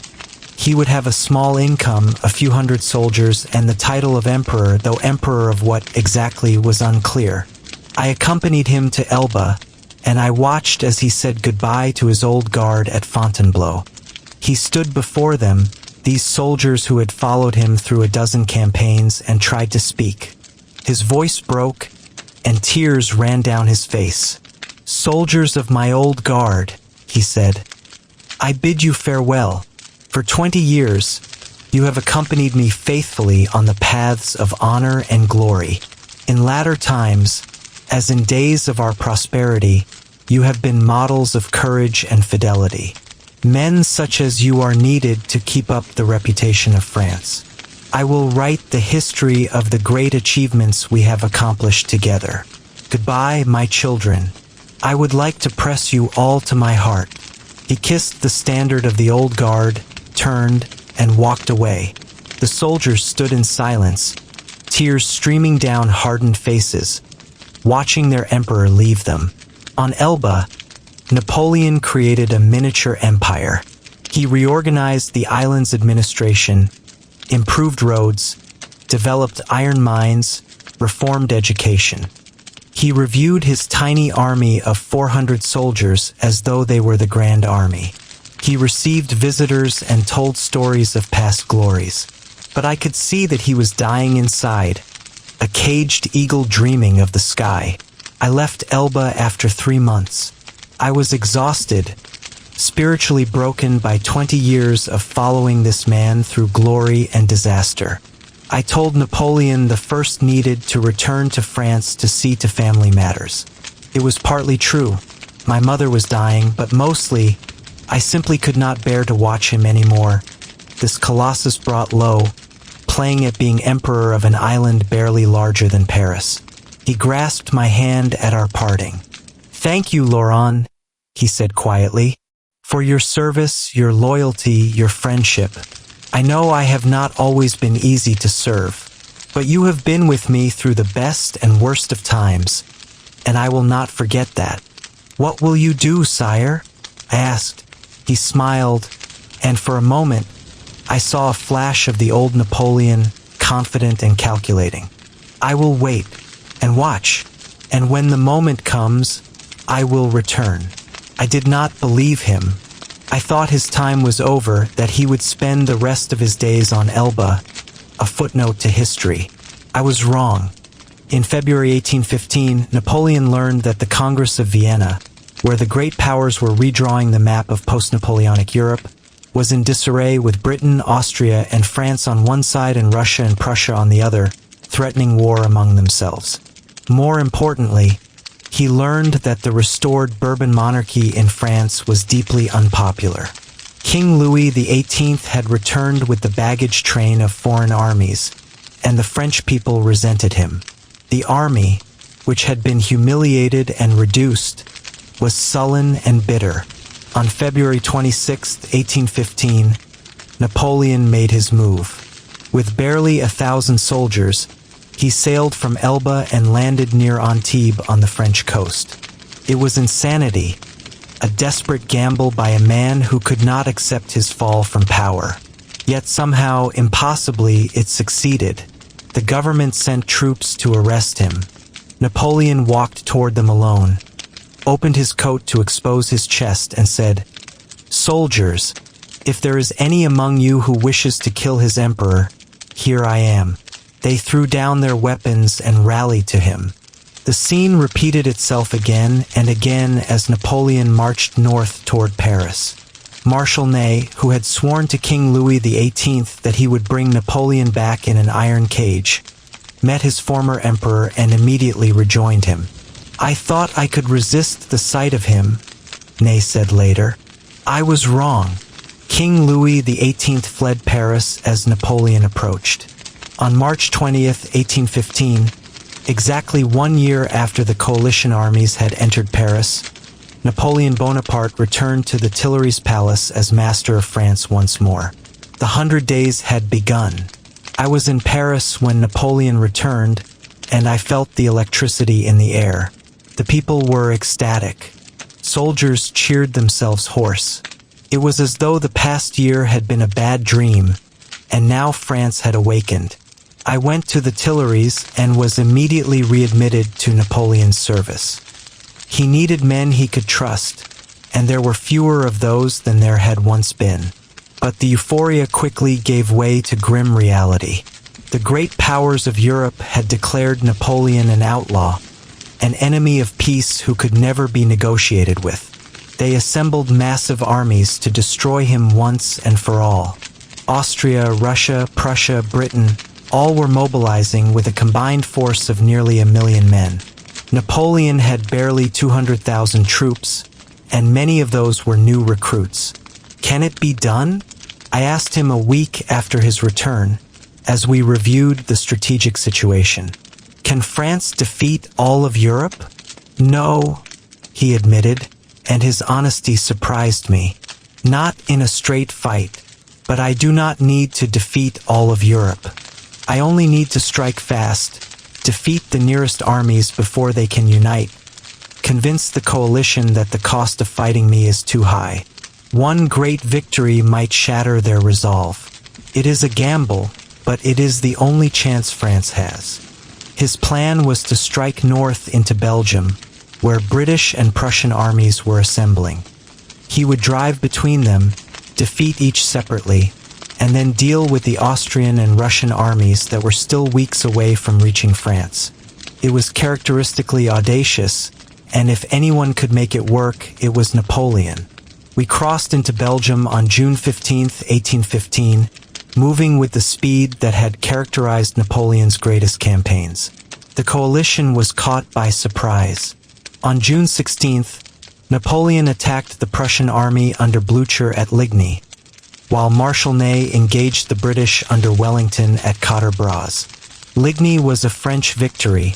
The Prussians were driven back with heavy losses, but they were not destroyed, and they retreated northward rather than eastward, maintaining contact with Wellington's forces.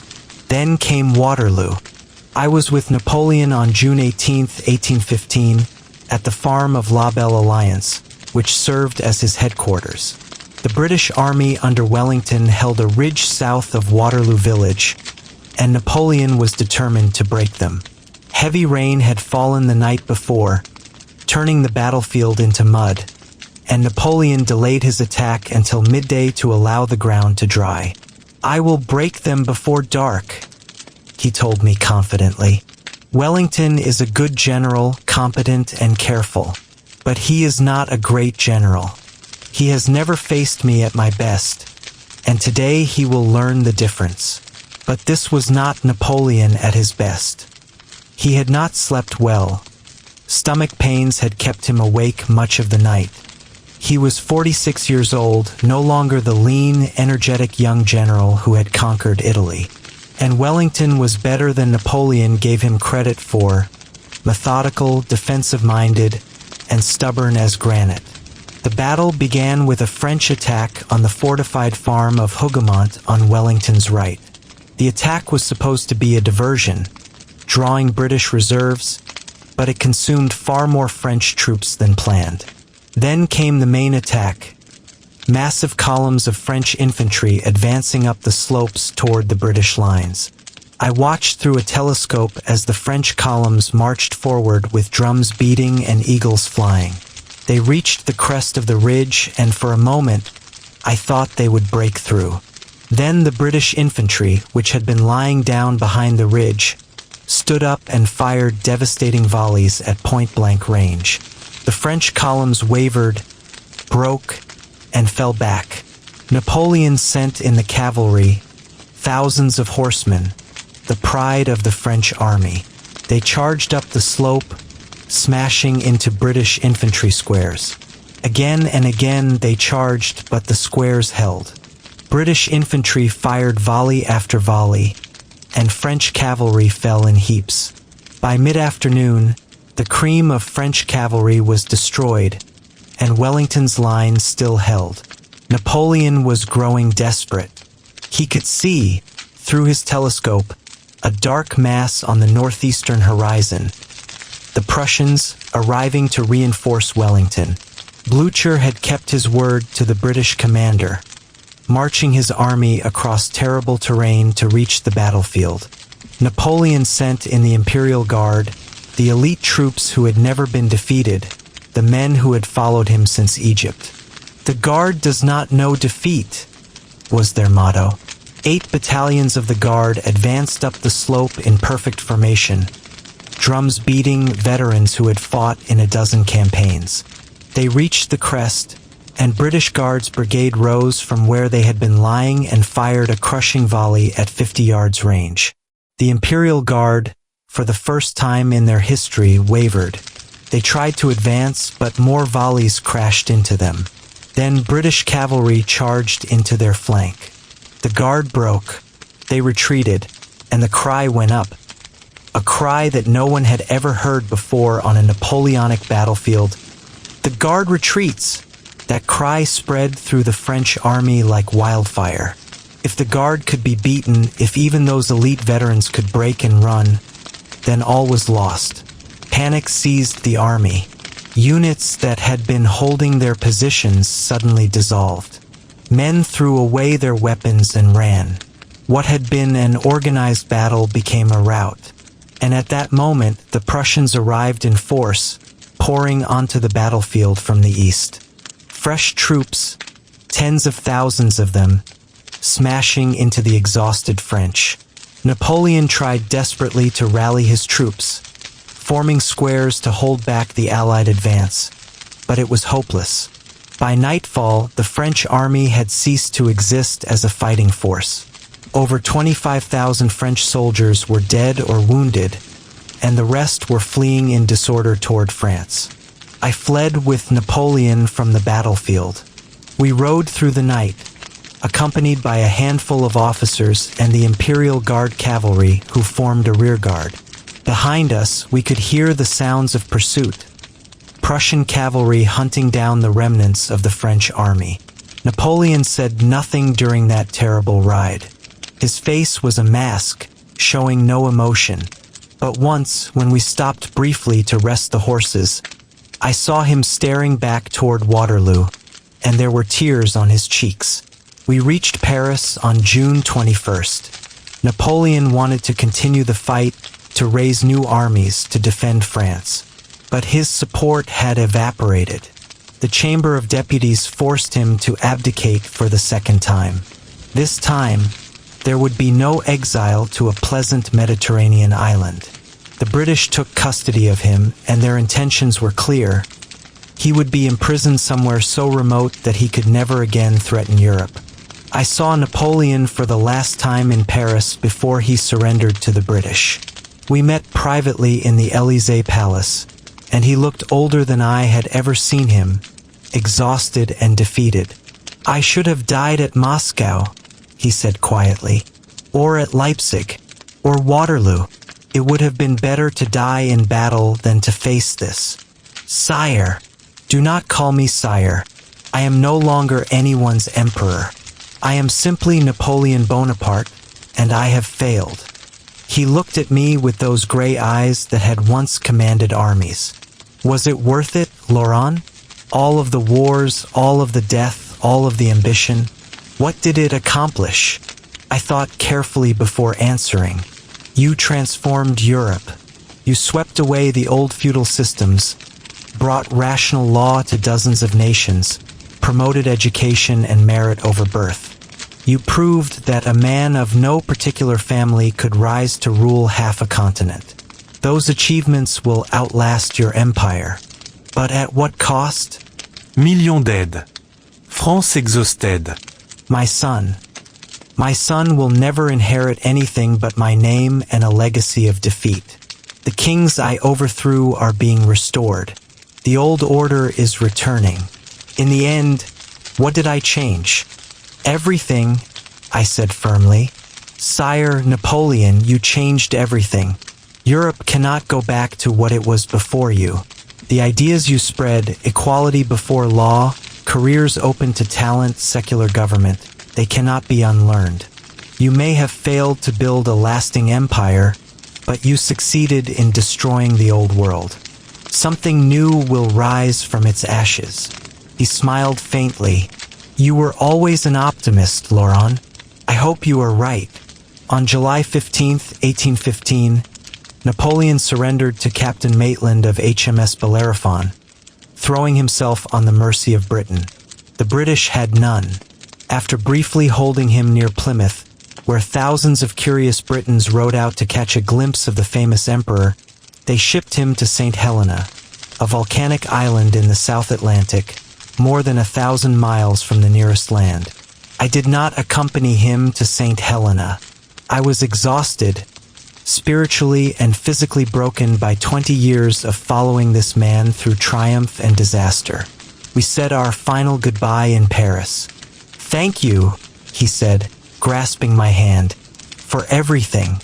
Your service, your loyalty, your companionship through all these years. I could not have done any of it without men like you." "I wish I could have done more," I said. "No one could have done more. I lost because I made mistakes, strategic, tactical, political. I overreached in Russia. I underestimated Spanish resistance.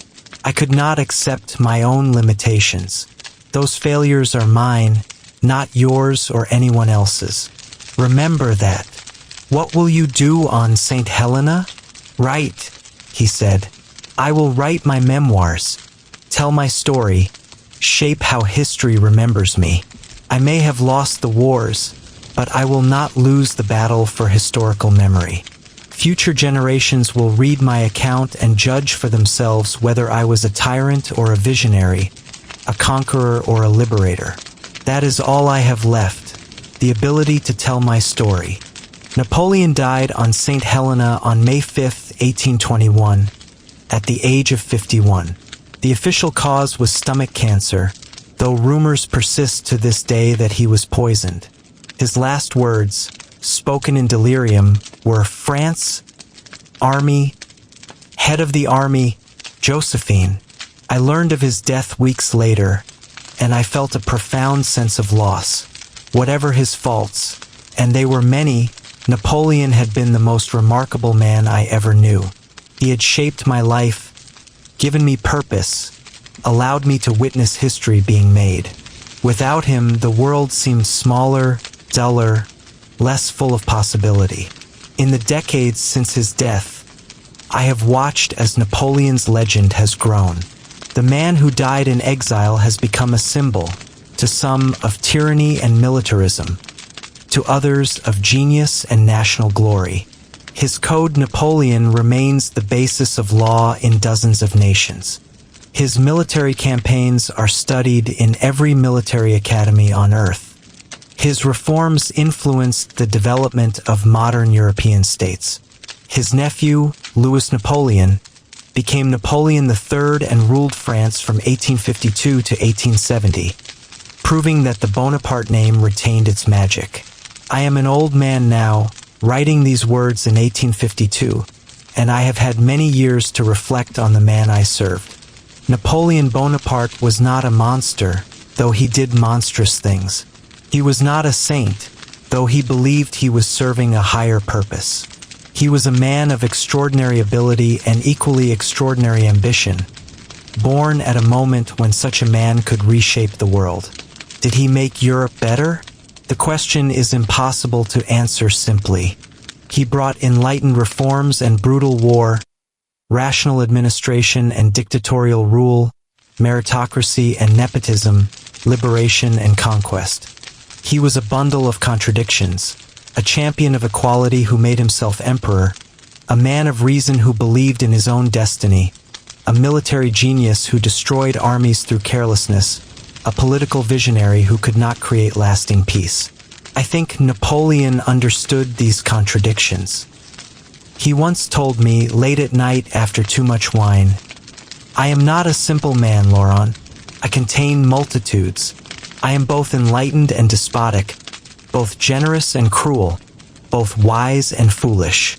That is what makes me human, and humanity is what history will strip away. They will make me either a hero or a villain, when the truth is I was always both. The question that haunts me even now is whether Napoleon could have succeeded. Was his empire doomed from the start, built on foundations too fragile to last? Or could he have consolidated his conquests, made peace with Britain, created a United States of Europe that would have lasted? I think the answer is that Napoleon could never have succeeded because success would have required him to stop, to accept limits, to be satisfied with what he had achieved. And that was something he could never do. His genius was also his curse. He could always see one more victory ahead, one more territory to conquer, one more enemy to defeat. He was like Alexander the Great, weeping because there were no more worlds to conquer, except that in Napoleon's case, there were always more worlds, and he kept reaching for them until he finally overreached. His greatest mistake was not the Russian campaign, though that was catastrophic. His greatest mistake was believing that military victory could create lasting peace, that conquest could bring unity, that force could build a stable order. He won battles but lost the peace again and again because he never understood that people resent being conquered, no matter how enlightened their conqueror claims to be. The Italians did not want a French king in Naples, no matter how progressive his policies. The Germans did not want French administrators in Westphalia, no matter how efficient their bureaucracy. The Spanish did not want Joseph Bonaparte on their throne, no matter what reforms he promised. And the Russians would rather burn Moscow than surrender it to a foreign invader, no matter his genius. Nationalism, that force which Napoleon both exploited and never truly understood, was his undoing. He had risen through French nationalism, through the Revolutionary Army's defense of France against foreign invasion.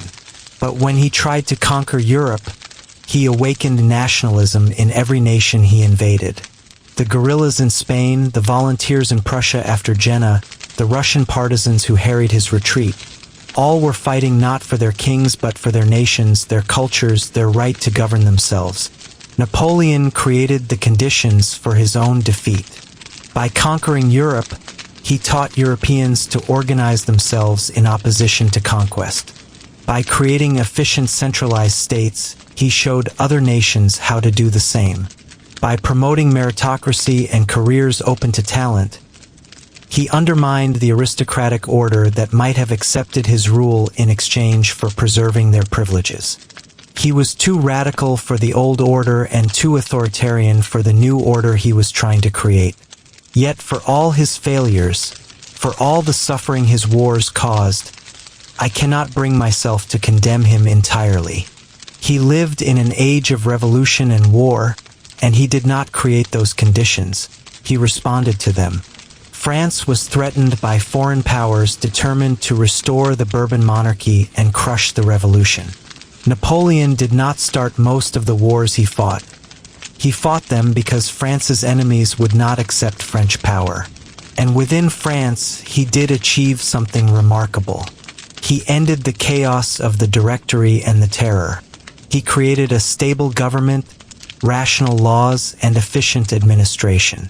He promoted education, science, and the arts. He opened careers to men of talent rather than reserving them for the aristocracy.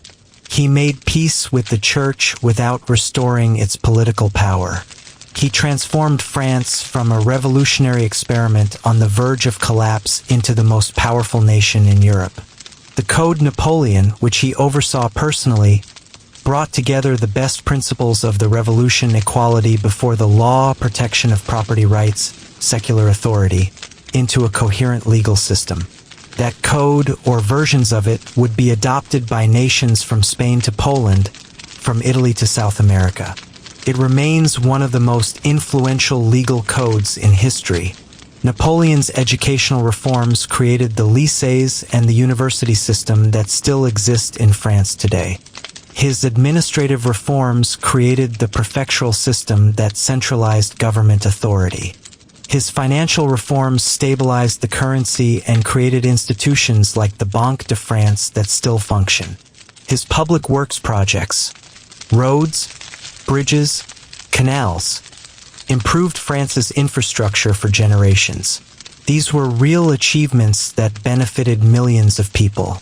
They would have been impossible under the chaotic Directory or under a restored Bourbon monarchy that would have returned France to the old regime. Napoleon's despotism, whatever its faults, was more enlightened than what came before it, and in many ways more progressive than what followed. But the wars, the endless wars, those I cannot justify. Even if Napoleon fought defensively at first, even if he was responding to coalition attacks, at some point the wars became about his own ambition rather than France's security. Did France need to control Spain? Did it need to invade Russia? Did Napoleon need to make his brothers kings and his marshals dukes? I watched Napoleon wrestle with these questions, particularly toward the end. After Waterloo, he knew he had failed, and I think he tormented himself with thoughts of what he might have done differently. Should he have made peace after Austerlitz? After Tilsit? Should he have accepted a confederation of equals in Europe rather than insisting on French dominance? Should he have divorced Josephine earlier, had an heir sooner, ensured the succession? These are questions that historians will debate for centuries. But I knew the man, and I can tell you this. Napoleon Bonaparte was not capable of accepting less than he thought he deserved. He was not capable of stopping when prudence dictated. He was not capable of being merely a great ruler rather than attempting to be the greatest ruler who ever lived. I was made for greatness, he told me once. That is both my gift and my curse. I cannot be satisfied with merely ruling France, with merely reforming its laws, with merely defeating its enemies. I must transform Europe, change history, accomplish what Caesar and Charlemagne and Alexander could not. That is my destiny. And if your destiny leads to your destruction, I asked, then I will have failed greatly rather than succeeding modestly. Is that not better? Is it not better to aim for immortality and fall short than to never aim at all? I could not answer him then, and I cannot answer now. Perhaps both are true, that Napoleon was right to aim high, but wrong in how he pursued his aims. That he was justified in transforming France, but not in trying to conquer Europe. That he was a genius who changed history, but also a megalomaniac who caused immense suffering. What I can say with certainty is that Napoleon Bonaparte was the most consequential person of his age. Europe in 1815 was fundamentally different from Europe in 1799 because of him. The old order of absolute monarchies ruling by divine right was shattered, never to be fully restored. The ideas of equality before law, meritocracy, and rational administration had been proven in practice, and no amount of conservative reaction could completely suppress them. The revolutions of 1830 and 1848, the unifications of Italy and Germany, the decline of aristocracy and the rise of the middle class, the growth of nationalism and liberalism, all of these developments were influenced by the Napoleonic era. Napoleon did not cause these changes single-handedly, but he accelerated them, demonstrated their possibility, and made them irreversible. Even his enemies learned from him. The Prussian army reformed itself after Jena, adopting many of Napoleon's innovations in organization, training, and tactics. The Austrian administration was modernized partly in response to French efficiency. British political reforms in the 19th century were motivated in part by the need to compete with the more meritocratic French system. In a strange way, Napoleon achieved his goal of transforming Europe, just not in the way he intended. He did not create a lasting French empire, but he did create conditions that forced European nations to modernize, to reform their institutions, to move away from feudalism and toward more rational forms of government. The Europe of 1850 was more like Napoleon's France than like the Europe of 1790, even though France itself had been defeated. I think of Napoleon often, especially now that I am old and death approaches.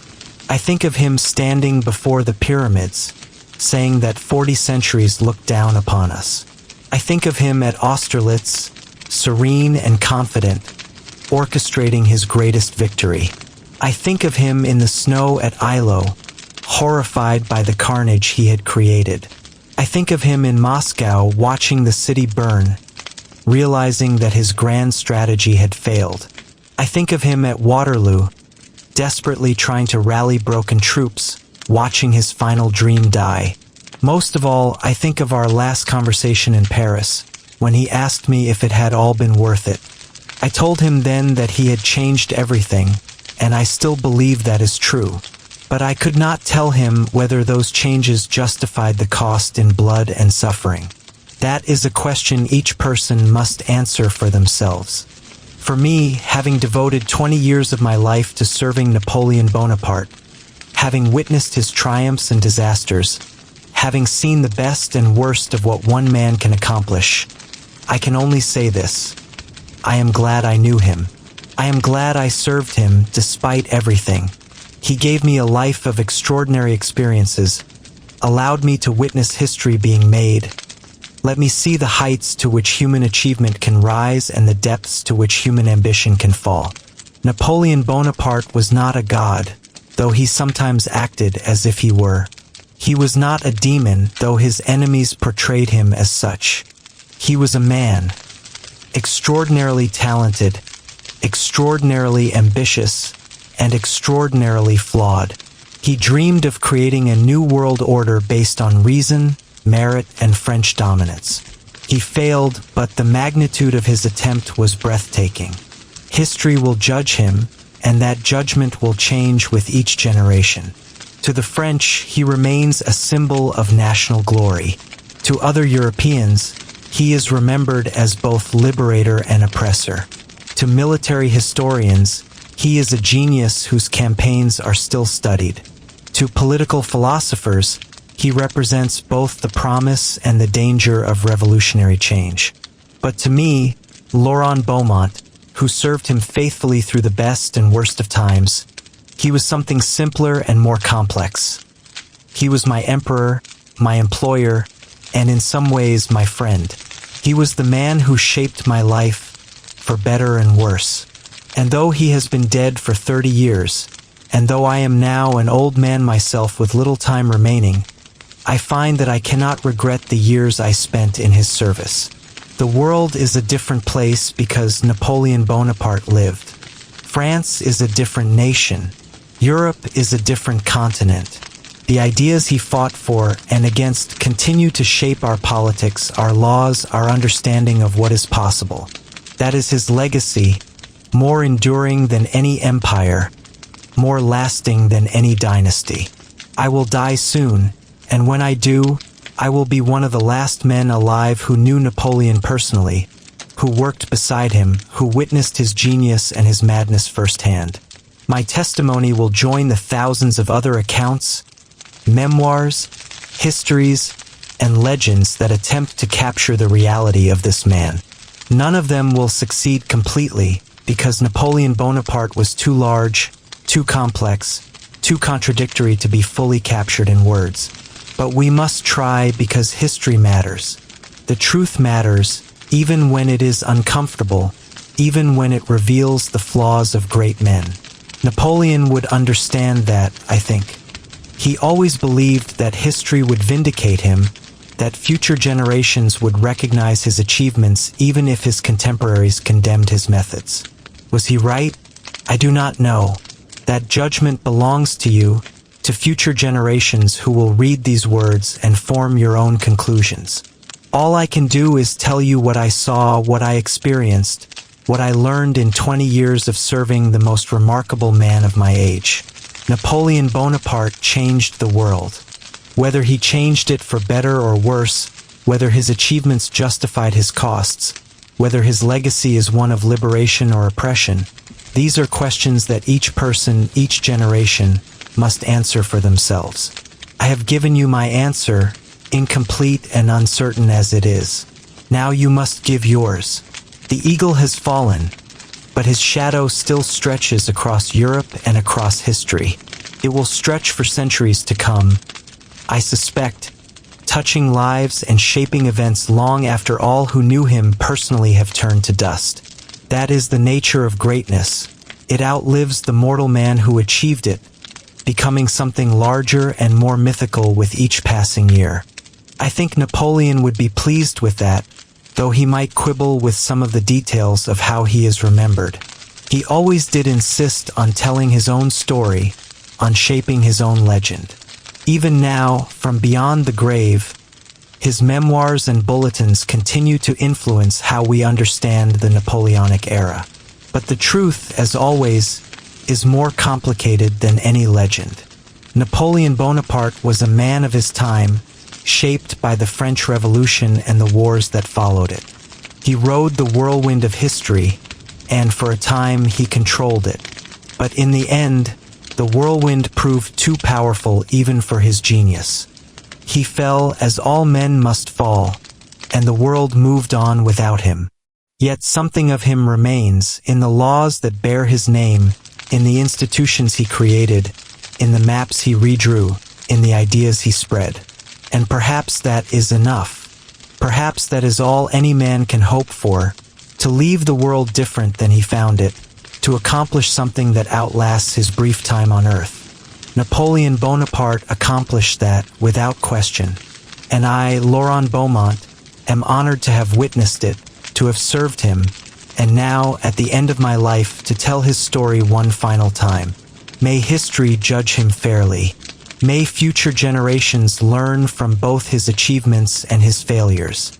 And may the memory of the eagle's flight inspire others to dare greatly, even knowing that all eagles must eventually fall. This is my testament, my final service to the man I served for 20 years.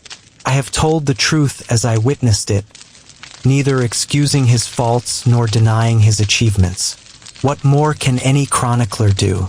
The eagle's shadow stretches long. Let it fall where it may. Nd.